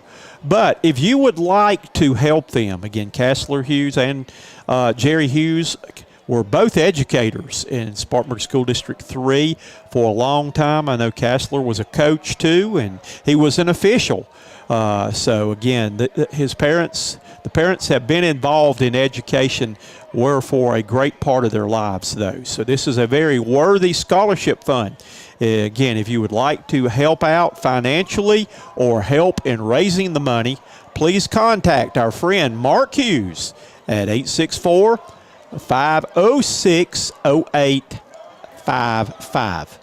Well, we are about 1 minute and 44 seconds away from getting this game started back. The Chapman Panthers have just come out of the locker room. Broome is coming down the hill. I can see them now. And again, are just trying to put the wheels back on. this is, if you're a Centurions fan, this is really disappointing to get to this position and have played so well in region play and just had their worst game of the year so far. You know, we still got 24 minutes to go in this game. The Centurions are 25 points down. It's going to take 4 possessions at least for them to score 4 possessions and hold the Chapman Panthers scoreless during that time. But it's been done before. I've seen games. I've seen it happen. Momentum can turn. Who's to know that Broome doesn't come out in the second half and have a second half like Chapman did in the first half, though. So, again, that's why you play the game 4 quarters and for 48 minutes, though. But while we've got a chance, I want to mention some of the other scores in the area going on right now. Games in the area, Landrum leads Blacksburg by the score of 28-26. That's in the second quarter. Again, our score right here, Chapman leads the Centurions by the score of 25-0. A game right now that is a shocker that in the halftime, the Burns Rebels lead Gaffney 27-7. Gaffney is the region champions over there. Burns was the 4th place team. Another conference game that these two teams play with, Blue Ridge leads Travelers Rest by the score of 21-14. Emerald, who the winner of this game will play next week, is trailing Clinton by the score of 21-6 at the half. Daniel is leading Crescent 35-0 at the half. Spartanburg beating Dorman tonight in the second quarter 21-15. Chesney leads Liberty 35-14 at the half. Abbeville over 96, 34-0 at the half. And let's see any other games. Some of these other games, you're like me, you really could care less about. Now, this is an interesting game going on in Woodruff. Woodruff leads Union County 21-20. If the Centurions do not come back and win this game, the Centurions will host the Woodruff Wolverines next Friday night here in Royal Stadium. So that's one we'll keep an eye on. But Union was up 20-7 at one point. Woodruff has come back and taken a 1-point lead at 21-20. And Riverside leads Greer by a couple of scores, but who cares about that one? And Malden over Woodmont, who cares about that one? So, again, our score right here at the half is the Centurions just had a night or first half that they would love to forget about. They trail at the half here by the score of 25-0. And, again, the teams right now, still both these teams have a game to play next week. You want to come out and try to get some momentum to go into the playoffs next week. But our score right here at the half is the Centurions trail the Panthers 25-0. I'm going to let you hear from a couple of our sponsors real quick. This defensive series is brought to you by Jeff Johnson with Fraser Roofing. Fraser Roofing provides free, no obligation estimates and roofing evaluations. Call Jeff now for all your roofing needs and gutter needs at 864-494-2154. Remember, Faith Family Fraser Roofing. This Centurion Touchdown is brought to you by Wayback Burgers. If you're looking for a great burger or crispy fries or even a smooth shake plus many other great entrees, go by and see our friend Philip Blackerby at Wayback Burgers, located on Highway 290 in Duncan or in Greenville at 1757 Woodruff Road. This punt is brought to you by Coyle's Lawn Care and Service, LLC. Coyle's Lawn Care is a family-owned and operated lawn care company dedicated to keeping your yard looking spectacular all year round. Satisfaction guarantee. Aside from basic cuts and blows, we offer hedge and tree trimming, mulch and pine straw, fall and spring cleanups, gutter cleaning, and pressure washing. Call Stephen Coyle today at 864-266-9167. There's a flag on the play, and this flag is brought to you by Memories Entertainment, LLC.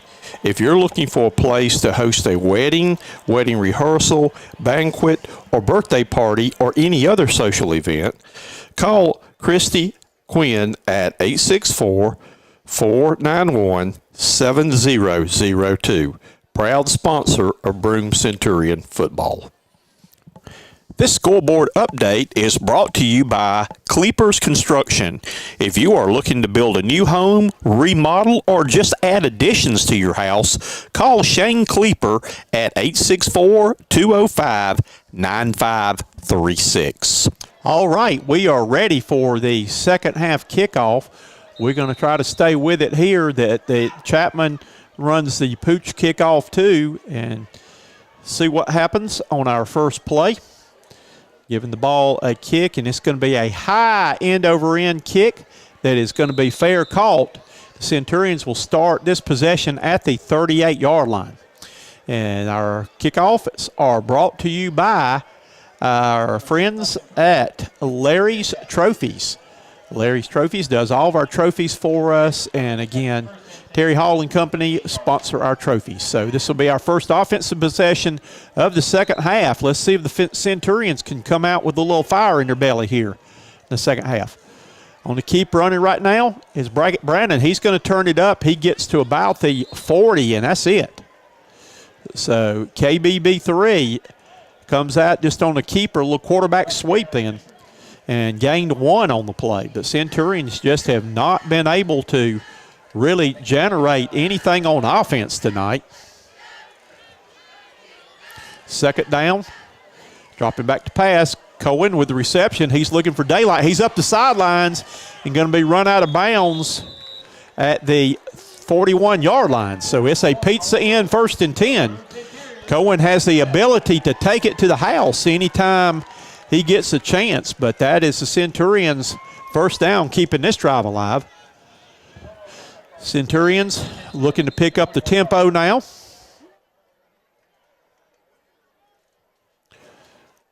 Waiting for the chains to get set correctly.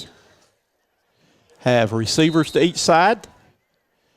J-Mac in the backfield with KBB3. Man in motion this time. Fakes it to Cohen. Cohen on the carry through and getting the ball across the 40-yard line is J-Mac McGill. Jalen McGill gets it down to about the 36-yard line for a gain of 5 on the play. And we have a Chapman player down, looks like with cramps. Again, while we have this opportunity with the stoppage of play, again, want to mention our friends at the Browns Chapel Baptist Church.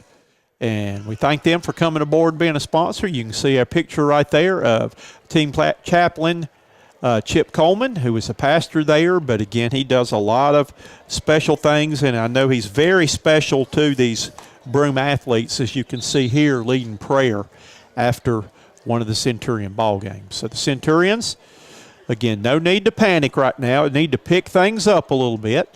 And, again, that's why – as long as you got time on the clock, you got a chance. And that's what the Centurions are trying to do, to put together a drive, take them one drive at a time. You never know what's going to happen with high school kids in a football game.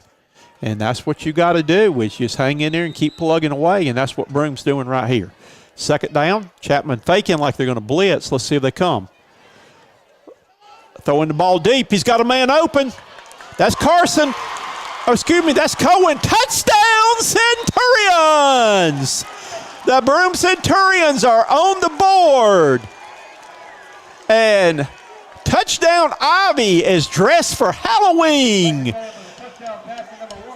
It is a Wayback Burgers touchdown. Ivy said, I love touchdowns, but I love Wayback Burgers even better. and she encourages you to wear your trick-or-treat outfit and go to Wayback Burgers on Halloween if you want a real treat. Centurions are going for the 2-point conversion right here to try to get this game down. Now taking it maybe 8 at a time rather than 7. On offense right now, ball's on the hash. In motion right here. Brackett Brandon looking to pass. He's going to keep it. Throws it sidearm, and we've got a flag on the play. Pass is incomplete. But let's see what the flag is. Holding on the Centurions, so the PAT is no good. The Rays Recycling PAT, Broome comes up short, but the Centurions are now on the board tonight. And our new score is Chapman 25, Broome 6. It took the Centurions a minute and 3 seconds to go down the score, so don't turn on Blue Bloods yet. We still got a second half to go here. So Centurions with their first score. Now the kickoff coming up, and Mason, a magician, there is no telling what he can do with the ball. He can get the ball back for you. He has done that this year. The Centurions have used onside kicks, but I think Broome's going to throw caution to the wind here going into the final half and let it all hang out. Number 1 is deep. That is Lewis, Alvin Lewis. There's a deep man on the kickoff, but Mason Dixon, he's going to pooch it. It's just a matter of where. He's going to kick it right down the side right there at the 30-yard line, and boom! Lowering the boom on that play was Isaiah Brown. So the Centurions are starting to show some life now. And let's see if it can carry over, get a quick score on offense. Good hit on the kickoff. And again, see if you can get a turnover, if you can get a stop. Again, this is going to be a big key point in the game if Broome can come out and stop Chapman, something they only did a couple of times in the first half to get the ball back to keep the mo going. 3 receivers to the top of the screen, 1 in the back. Quick pitch right here, trying to turn the ball up the field. And he's got it up the field. He's got the first down and gets all the way to the 49-yard line. And say pizza in, 1st and 10. Noah Quinn made the tackle, but he came from backside. Centurions have got to come up and attack that. They cannot let the runner come to you. You got to go get him. You got to go get him. 1st and 10, ball on the 48. The ball's going to be given to the running back, number 3. He's got a big gain again. He's breaking tackles. And the ball's going to be across the midfield stripe to the 45. Again, you got to attack on defense. 45 plays an error, 1 on the tackle. Centurions That'll make it 2nd and 3 at the 45-yard line. give up 7 on first down. Those 2nd and 3 calls are way too easy to make if you're an offensive coordinator. Keeping the ball is Gray. Gray is going to be hit right at the 45, so he didn't get much of anything on that one. Again, the Centurion, so we're facing a 3rd down situation. It is 3rd down, and the Stewart Paint Service LLC line to get is the 42-yard line. 3rd down, 3 yards to go. 3 receivers to the bottom, 1 in the backfield. Keeping the ball as a quarterback. He's going to break a tackle. He's not going to get it. He's going to be slung down about the 49.5-yard line, and it's going to be 4th down and a long one. Let's see what the Chapman Panthers do. Are they going to go for it, or are they going to punt right here? Again,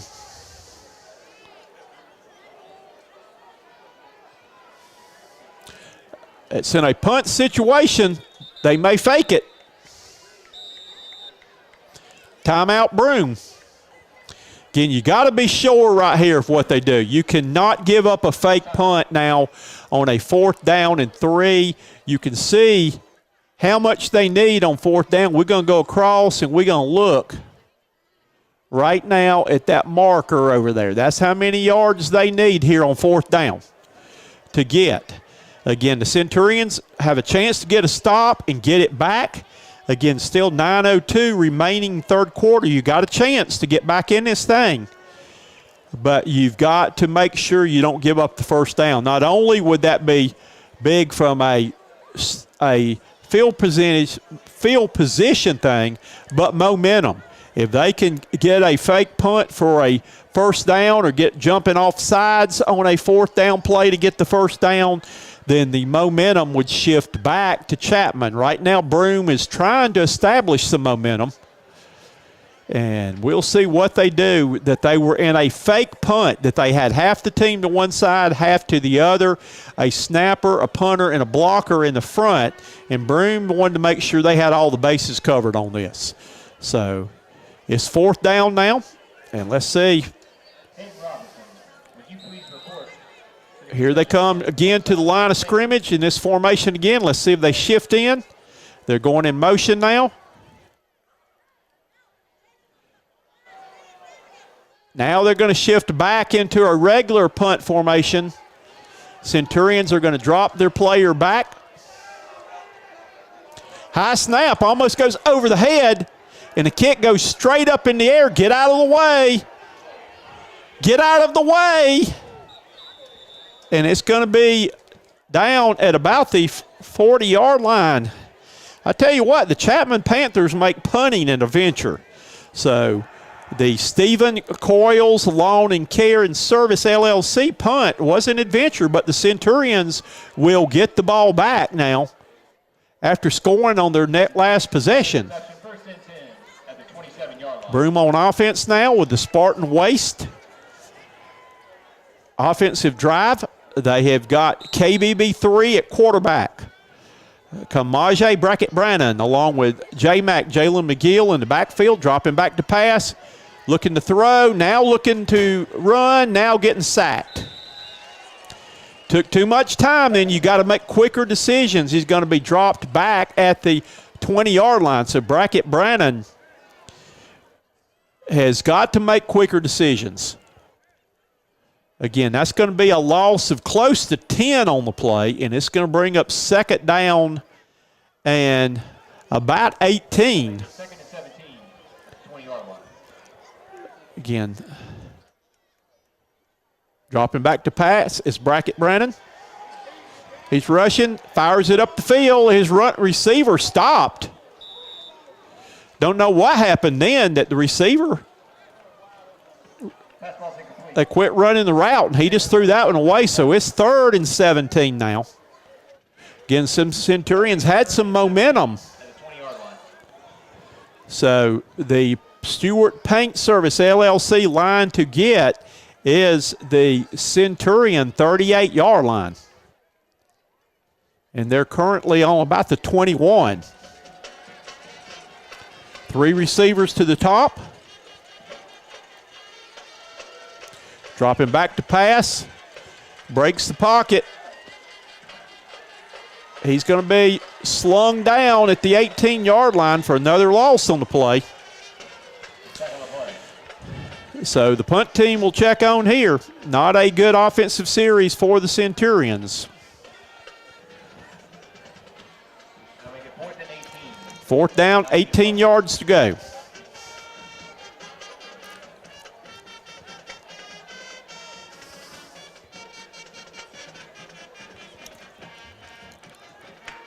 Noah Quinn will be in punt formation.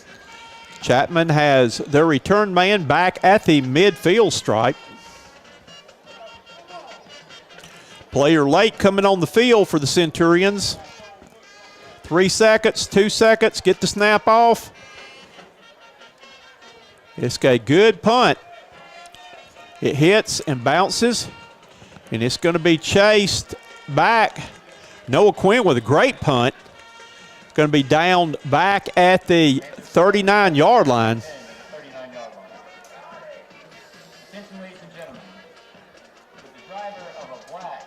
So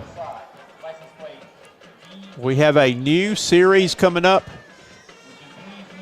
here.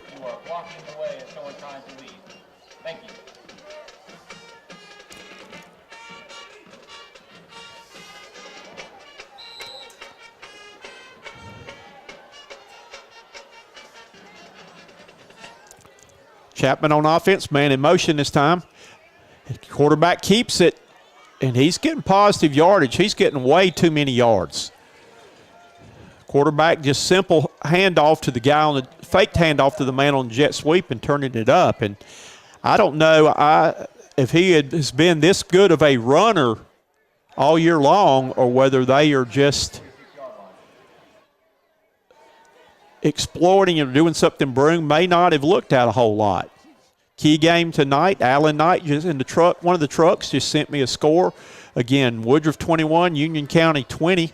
Ball on a counter give right now to the running back, number 21, and he picks up the pizza in 1st and 10. Number 6, Preston Truitt on the tackle. So move the chains. Chapman on the move again, leading 25-6 with 6:16 remaining in third quarter action. Centurions need to get the ball back.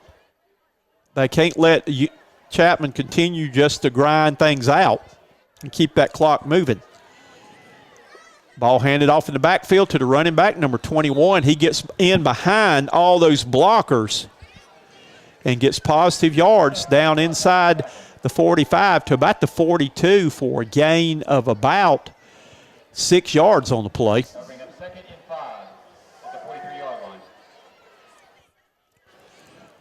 So it's 2nd down and 4 yards to go. Ball on the 43-yard line.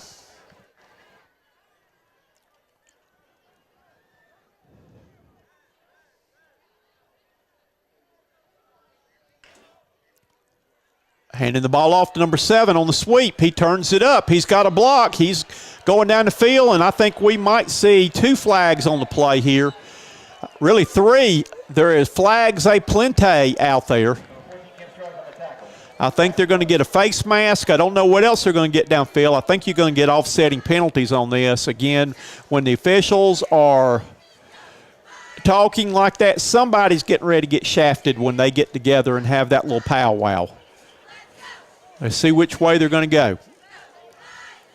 We could be pulling a Steely Dan backtrack, do it again.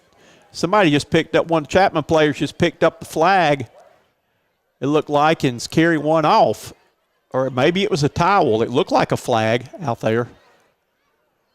Hopefully they aren't trying to hide one of the flags. Holding on the offense. Personal foul, face mask on the defense. So we're going to go back, like I said, backtrack, do it again, in the words of Steely Dan. 2nd and 5 at the 47-yard line. So it's 2nd down, 5 yards to go. Back at the 43-yard line. Clock running, 5:40 to go in this quarter.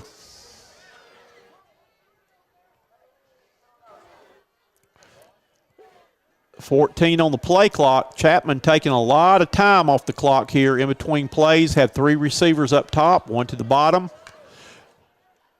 Fakes the quick pitch. Quarterback turns it up. He's got a hold. He's running. Again, missed tackle there, and then finally tackle made at the 18-yard line. The Centurions are missing or whiffing on some of these tackles. Flag on the play. And let's see, we got another Memories Entertainment flag on the play.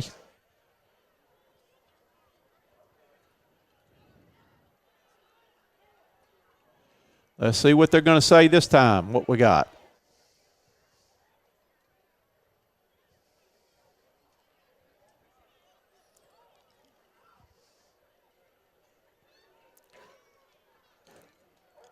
Looks like they're going to walk this one off against the Chapman Panthers. The quarterback's going to have to go out for a play because he lost his helmet. Looks like McPeters might be coming in. Come on, officials, let's go. Holding on the offense. They're going to march this one back. Ball's going to be spotted at the 41-yard line. And it's going to be 2nd down and 3. So we've run 2 straight plays and gained 1 yard with massive penalties.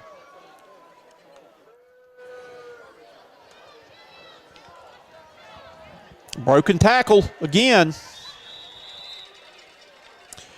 And down to about the 25-yard line. It's going to be a Pete Sin 1st and 10, but the Chapman Panthers are just winning the line of scrimmage right now. Their offensive line is just blowing off, and they are dominating the game up front right now. I'm just calling it like I see it, fans. I know you don't like that. There's the fake pitch, toss sweep, quarterback running again. And we've got Laundry on the field again. We could have holding in that pack again because I saw some Broome players completely spun around like a top. And that's what they're going to call holding on the play. When a Broome player is getting ready to make a tackle and then he does a complete 360, then you know somebody's yanked him back around the wrong way. So they're going to mark off this holding penalty. But during all this time, they're running plays that time's running off the clock on each one of these penalty plays, which is exactly at this point, Chapman doesn't need any more scores because they got enough points. If the game ended right now, they still win by 19 and they go home region champions. So, again, the penalties are slowing them down right now momentarily. They've got 3 receivers up top, 1 to the bottom. Man in motion this time. And running up the middle, breaking it outside. The Centurions guessed wrong on where that play was going. And down to about the 28-yard line is the gain. Number 12, Elijah Martin. Number 17, Troy Agnew on the tackle. And it's going to be 2nd and 2. The ball is on the 27-yard line. I'll make it 2nd and 11 at the 27-yard line. Centurions tried to make something happen and ran up the middle trying to plug the hole, thinking they were coming up the middle, and they bounced it outside. Man in motion this time. Ball's given to the running back. He's going to try to break it around the end. He gets picked up there, and he's going to be tackled there, and we have got another flag on the play. Again, nice stop coming up on the play then by number 5 for the Centurions. That is sophomore Grayson Bradley. But we're going to have another penalty right here. And like I say, we're down to 3 minutes and 11 seconds to go in the third quarter. It's holding again, and all this is doing is giving them more plays to run more time and keep the football. So it's going to be marked back at the 37-yard line now. It's going to be 2nd down and 21. 3 receivers up top. Centurions are coming through. It's a screen pass. They dropped it off. It's complete. Running with the ball up the sidelines. And Centurions just, wow. Touchdown, Chapman. Centurions tackled each other, and the runner went right by them for a touchdown.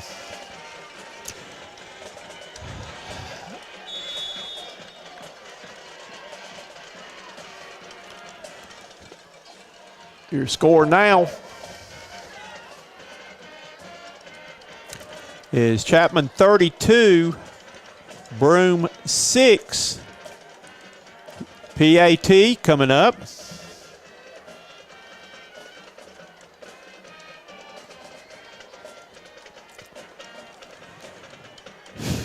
What are the officials talking about now? Guys, y'all can get together and exchange war stories after the game. Let's play football. I don't know why we got to have a huddle after every play. Unsportsmanlike conduct on both teams, it looks like. They're saying it's on defense.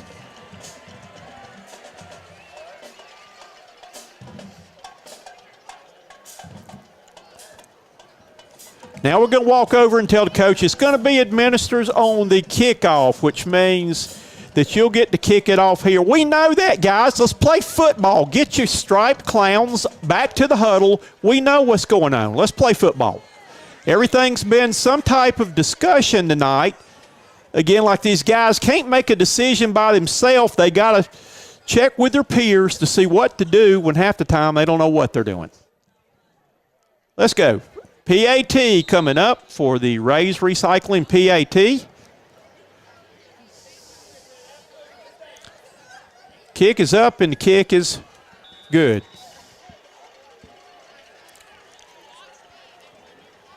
Panthers PAT is good. That'll make our score. Chapman Your new Cleapers Construction scoreboard reads now that the Chapman Panthers lead the Centurions 33-6. And the Larry's Trophies kickoff is coming up momentarily. Again, the Centurions will be at home next week to host a first-round playoff game.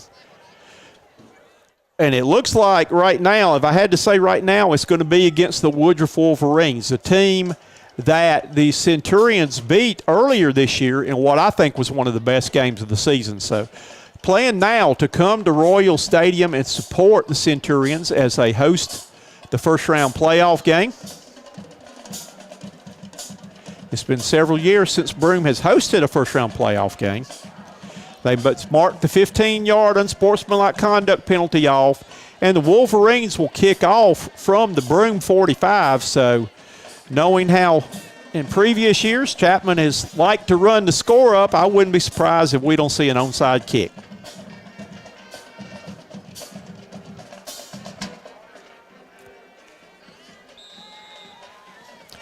Centurions have 2 men deep, but I don't think the ball will ever get to them. And yeah, they are going to kick it out of the back of the end zone, okay? So Broome will get the ball on their own 20 to start this drive.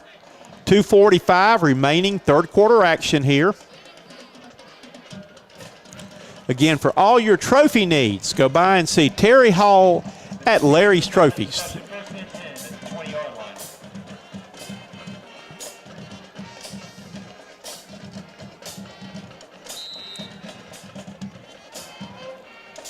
All right, the Spartan Waste offensive series starts at the 20-yard line. Brackett Brandon drops back to pass. He's going to be pressured.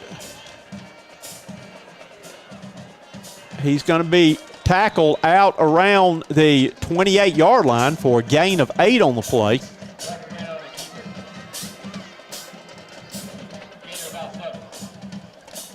Second down, 2 yards to go. Trying to make it second and 3 at the 27-yard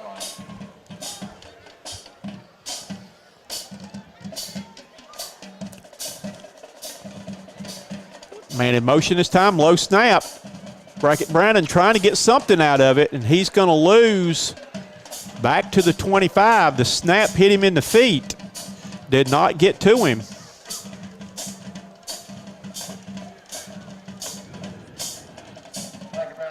So it's going to bring up third down on the Stewart Paint Service LLC line to get is the 30-yard line. 3rd and 5.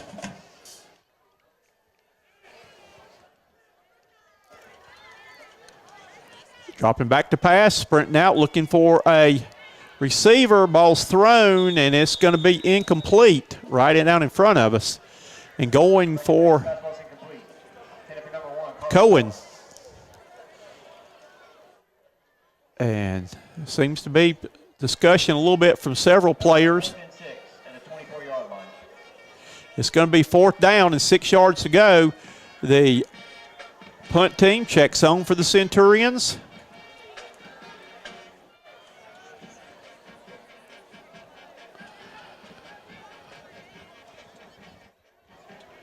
And Noah Quinn, last one to check on to punt. Down to 5 seconds on the play clock. Centurions are going to get the delay of game penalty. You don't need to call timeout here. You're not going to get the first down anyway. So, delay of game penalty on Broome for not getting the punt team out quick enough is going to cost them 5-yard lines. 5 yards, and it's going to be marked back. Delay of game on the offense.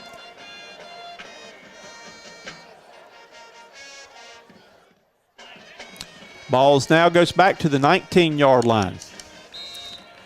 So the Stephen Coyles Lawn Care and Service punt team on the field now. Noah Quinn with a good end-over-end kick that's going to roll and be downed at about the 41-yard line. A minute, 24 seconds remaining in your third quarter. And your Cleepers Construction scoreboard reads the Chapman Panthers 33 and the Broome Centurions 6. Chapman comes out on offense. The Jeff Johnson defense checks in for the Centurions.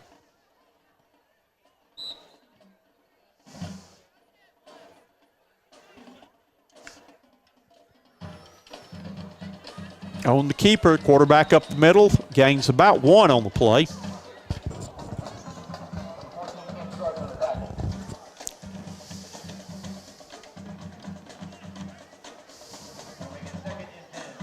Second down, 10 yards to go. Again, Chapman is just watching the play clock, just bleeding the clock as much as they can in between plays.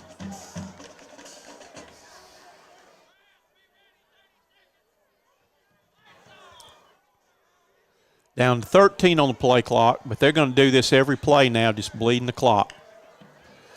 Faking it, giving the ball on the counter play, the running back up the middle.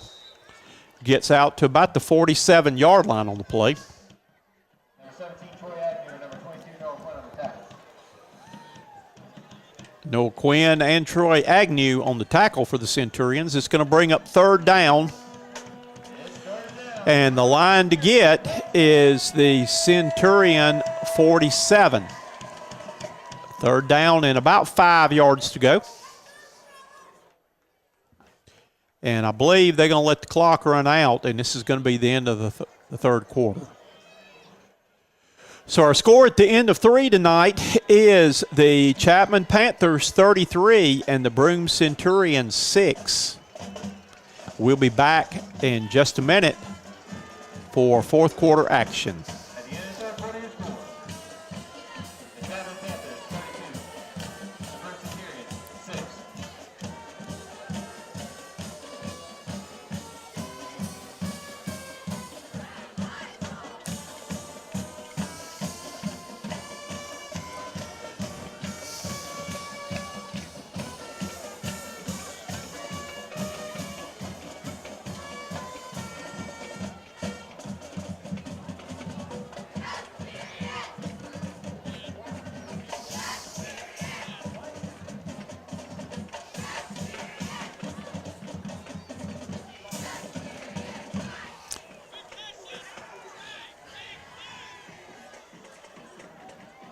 While we have a break in the action here, again, want to let you see who our sponsors have been this year.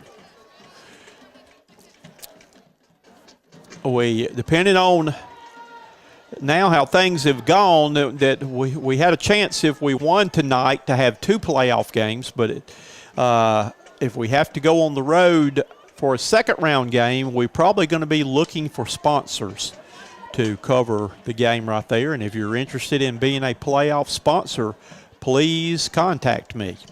You can check on our website on how to get in touch with me, but probably we would need sponsors if we have to go on the road for any playoff games.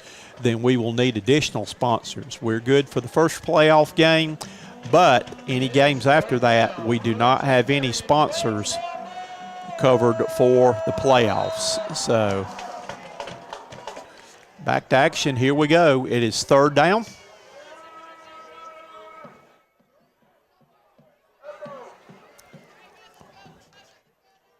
On the sweep. A little tall sweep here.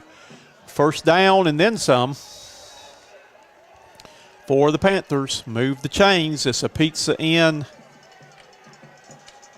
14, Cam Scruggs on the tackle. First and 10. Ball will be spotted at the Centurion 45-yard line. Chapman on the drive now, leading already by the score of 33-6, and we know that Chapman will run it up if they get the opportunity. Ball given to the back in the backfield. On the little counter look, he's going to get down to about the 42. For a gain of about 4 on the play. That'll bring up 2nd and 7. The 42-yard line.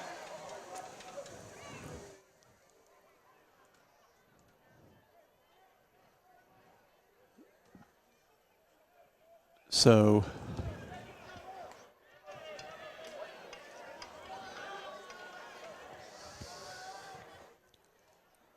man in motion.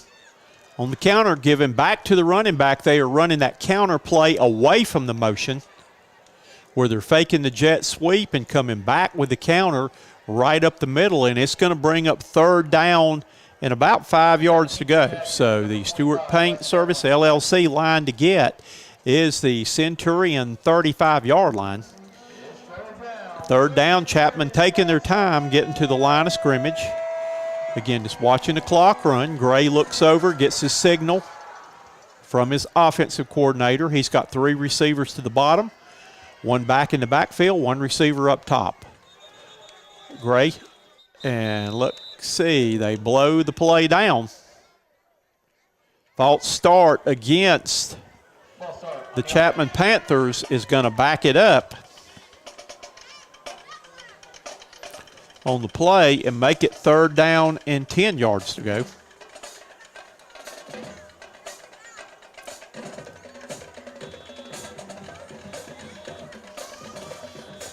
So the ball spotted back at the 46-yard line, or let's say the nose of the ball on the 45.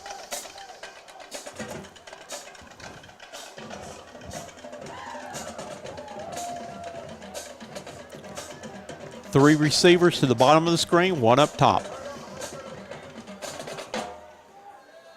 Dropping back to pass. Gray going for the deep ball up the field. And good coverage then by number 5. That was a sophomore back there.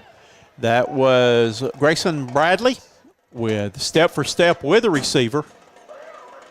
And so it's going to bring up a Coils punting 4th and 10. And let's see if Chapman goes through all these funky formations up here punting this time, or they just line up and kick the ball. It looks like they may just line up and kick the ball. Cohen dropping back to receive for the Centurions. And it's going to be a short punt that goes out of bounds about at the 25-yard line. And that's where the Centurions will start this drive.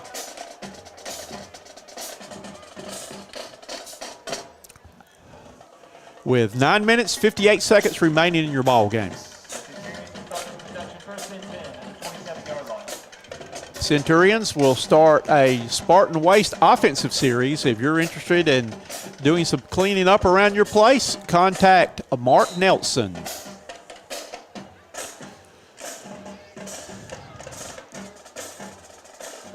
Brackett Brannon looking to run, accelerates through the hole. He's off to the races right now, and he's out to the midfield.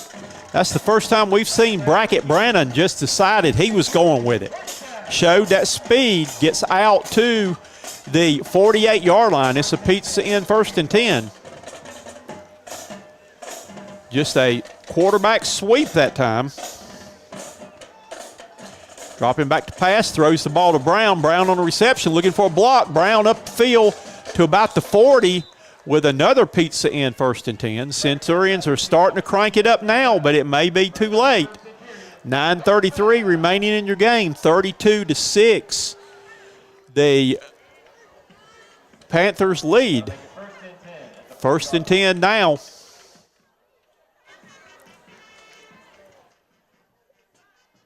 With the pressure coming, Brackett Brannon gets it back, not quite to the line of scrimmage, that he was heavily rushed then, and had to tuck it and run and lost 2 yards on the play. Centurions just have had a lot of negative plays. It seems like when they get something going, they have something bad happen. Either a penalty or a sack. 3 receivers up top. Dropping back to pass, KBB 3. He's getting pressured again. He throws it up the field, and almost caught then. Almost a great catch then by Bradley. Bradley holding his back a little bit, like he may have cramped up a little bit trying to stretch. So it is 3rd down now in 12. I'm sure this is 2 down territory for the Centurions right here. They will take 2 to see what they can get. 3rd down, 12 yards to go. The Stewart Paint Service LLC line to get is the 31-yard line.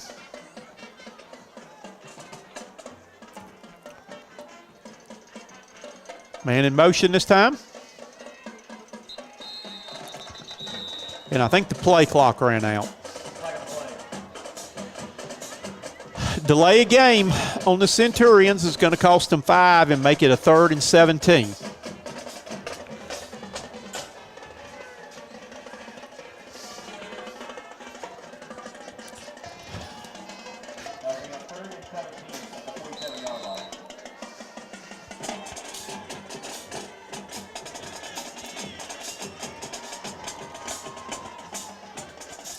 All right, here we go. 2 receivers each side. KBB 3 at quarterback and J Mack in the backfield with him. Off the hands for Brown.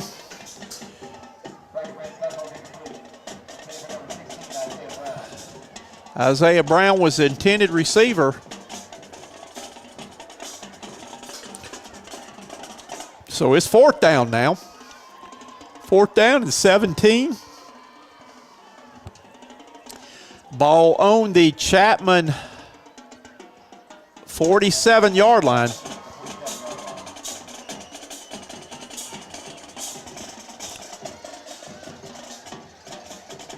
Sprinting out to pass. Looking now, he breaks the tackle. He's up the field, and did he get the 1st down? I don't know. Let's see where they spot him. It's going to be close.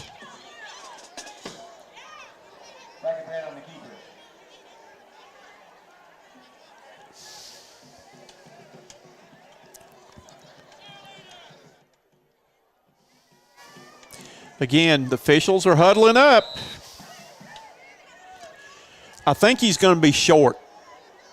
I think he's going to be a little bit short. Let's see.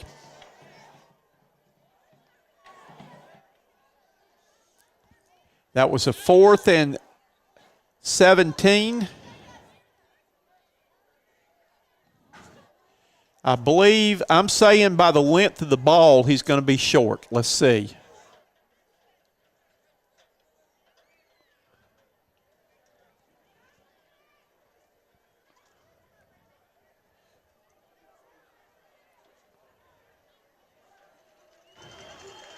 And he was.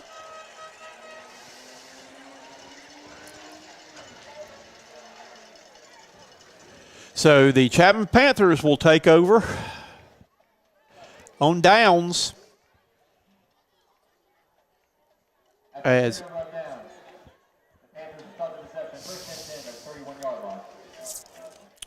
so a new defensive series coming up now for the Broome Centurions. Chapman on offense with 8:11 remaining in the ball game, leading 32-6.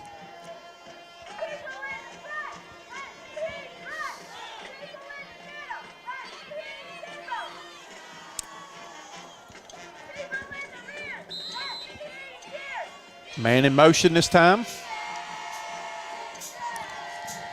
Handing off to the running back on the little counter play. He's going to get out to about the 33 on the play.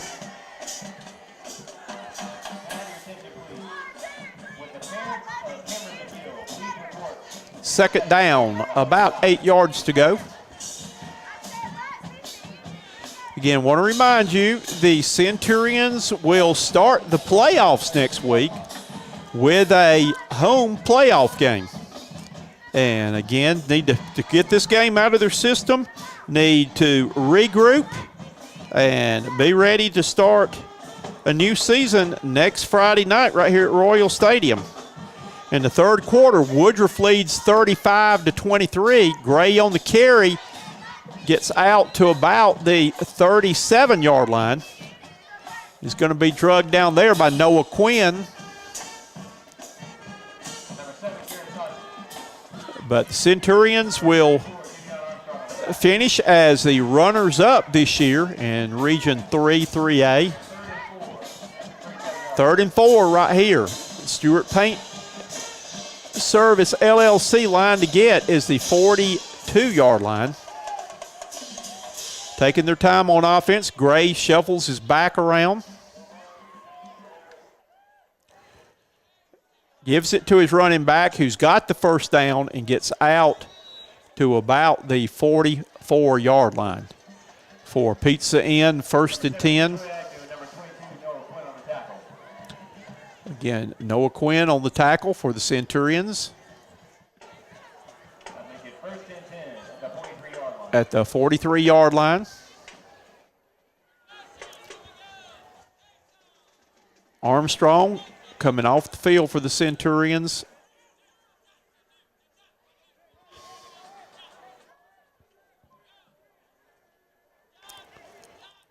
On the jet sweep fake, Gray keeps the ball. Gets out to about the 48-yard line.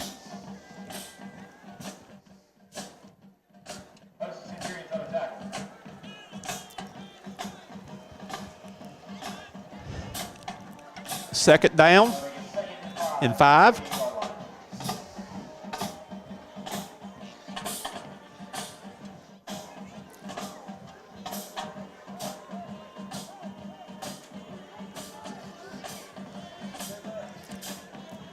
And man in motion this time.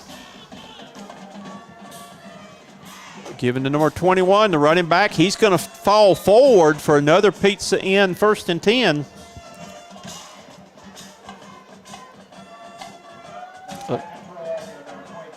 Let's see if they move the chains or are they going to measure it? It looked like he had the first down.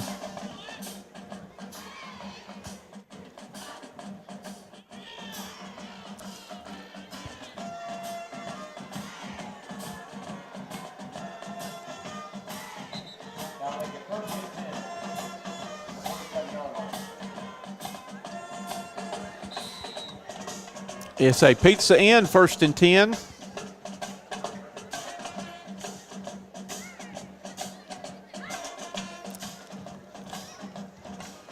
Chapman in no hurry to run any plays. Under 5 minutes to go in your ball game. Up by 26. Throwing the ball in the flat, and it's going to be dropped. Had a man open. And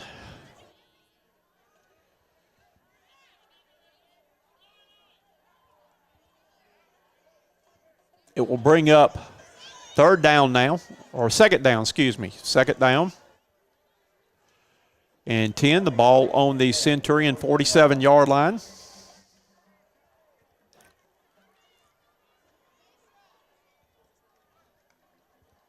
On the tall sweep right here, trying to turn the corner and getting down to about the 43 on the play.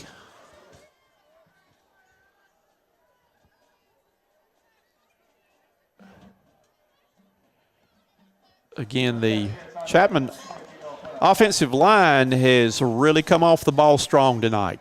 That's been the difference in the game has been their dominance up front. Been a physical game. Third down, 9 yards to go. The Centurions have not been able to get off the blocks, and the Panthers have just overpowered them up front. On the end around reverse right now to number 6, trying to run the ball. He's going to be hit on the play. They get him down at the 45-yard line, and it's going to bring up fourth down and about 8.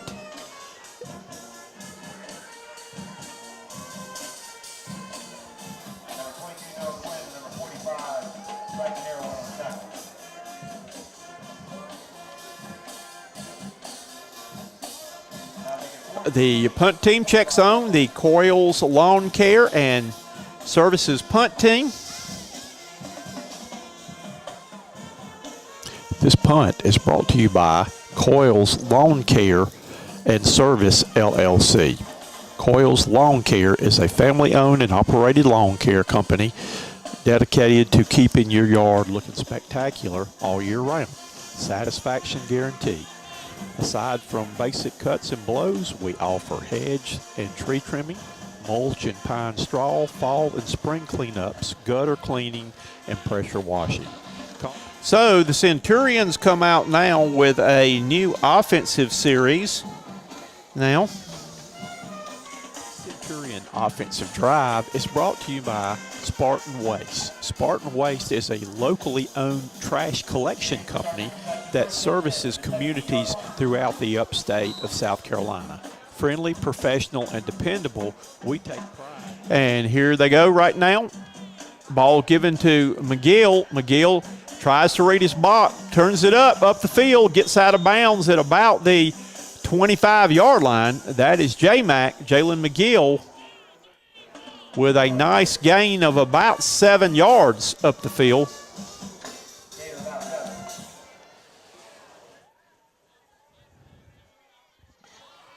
3 minutes and 5 seconds remaining. Second down and about 3.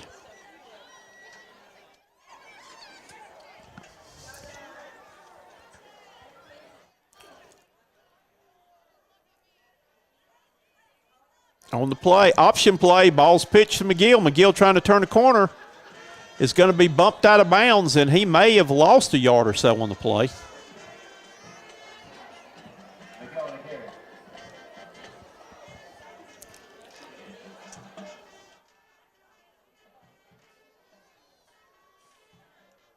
Let's see where they spot it. Third down. Yes, he did lose. Third down. And about 5 to go.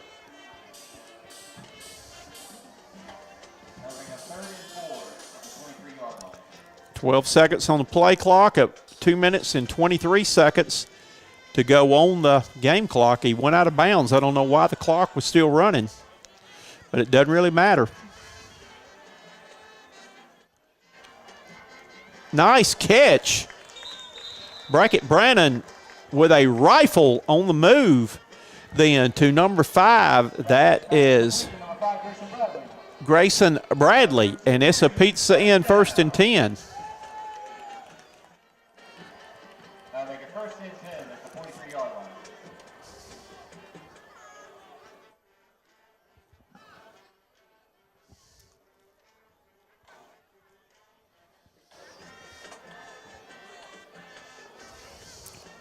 Rooks on the carry.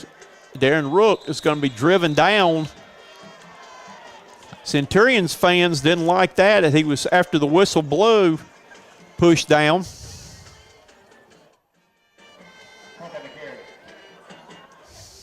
A loss on the play. 1:48 remaining in your ball game. We'll be signing off immediately after the game. But want to remind you that the Centurions will be at home for the first round of the playoffs next week. Dropping back to pass. He's got a man up the middle, and it's going to be overthrown. Intended receiver then was Suntag, it looked like. So it's going to bring up third down now.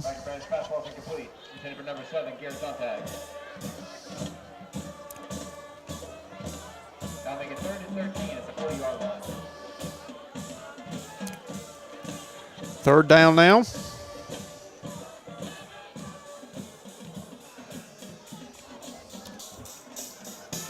The line to get, the Stewart Paint Service, LLC line to get is 48. The ball given to Crook. Crook gets it up the field and is not going to get the first down. The clock running.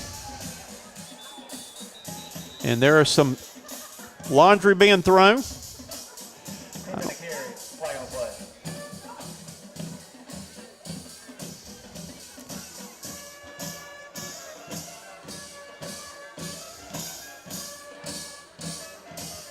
Officials huddling up again.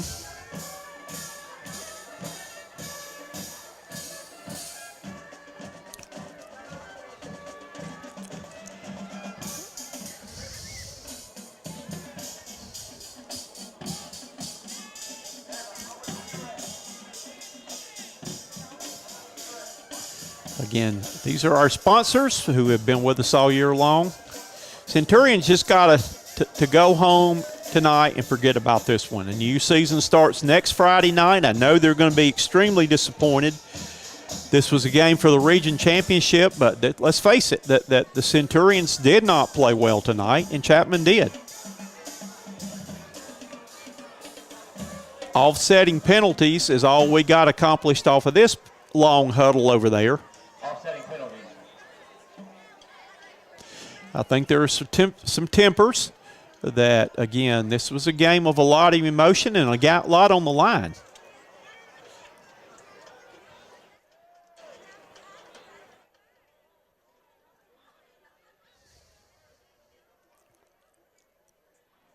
Again, we still hadn't solved anything.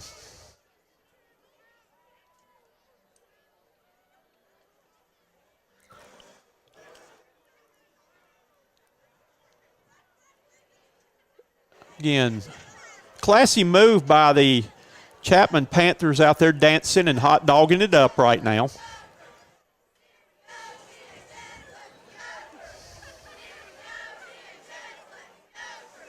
Let's keep it classy, Chapman, with a little sportsmanship. Act like you've been there before. And if you haven't, fake it.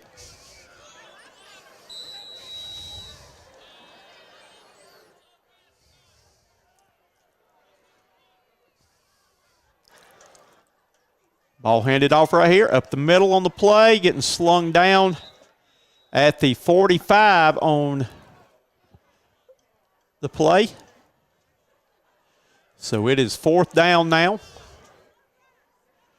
That should be 1st down for Chapman going the other way. That was a 4th down play right there.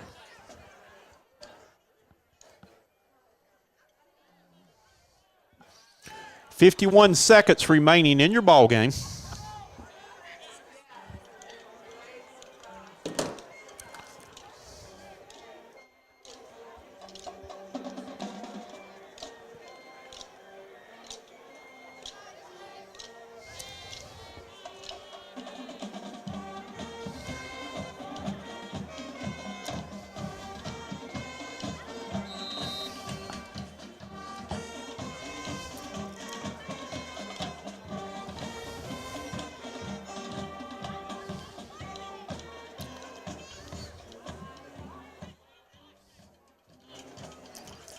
And it looks like this game is going to go one more snap. And just taking a knee will be Chapman. Congratulations to Chapman on being the region champions. Congratulations to Broome on being the runners-up. But this one was not one that the Centurions will have fond memories of on senior night.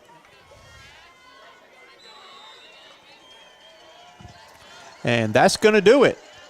And our final score tonight from Royal Stadium is the Chapman Panthers 32, the Broome Centurions 6. We will be with you next week for State 3A playoffs. Good night, everybody.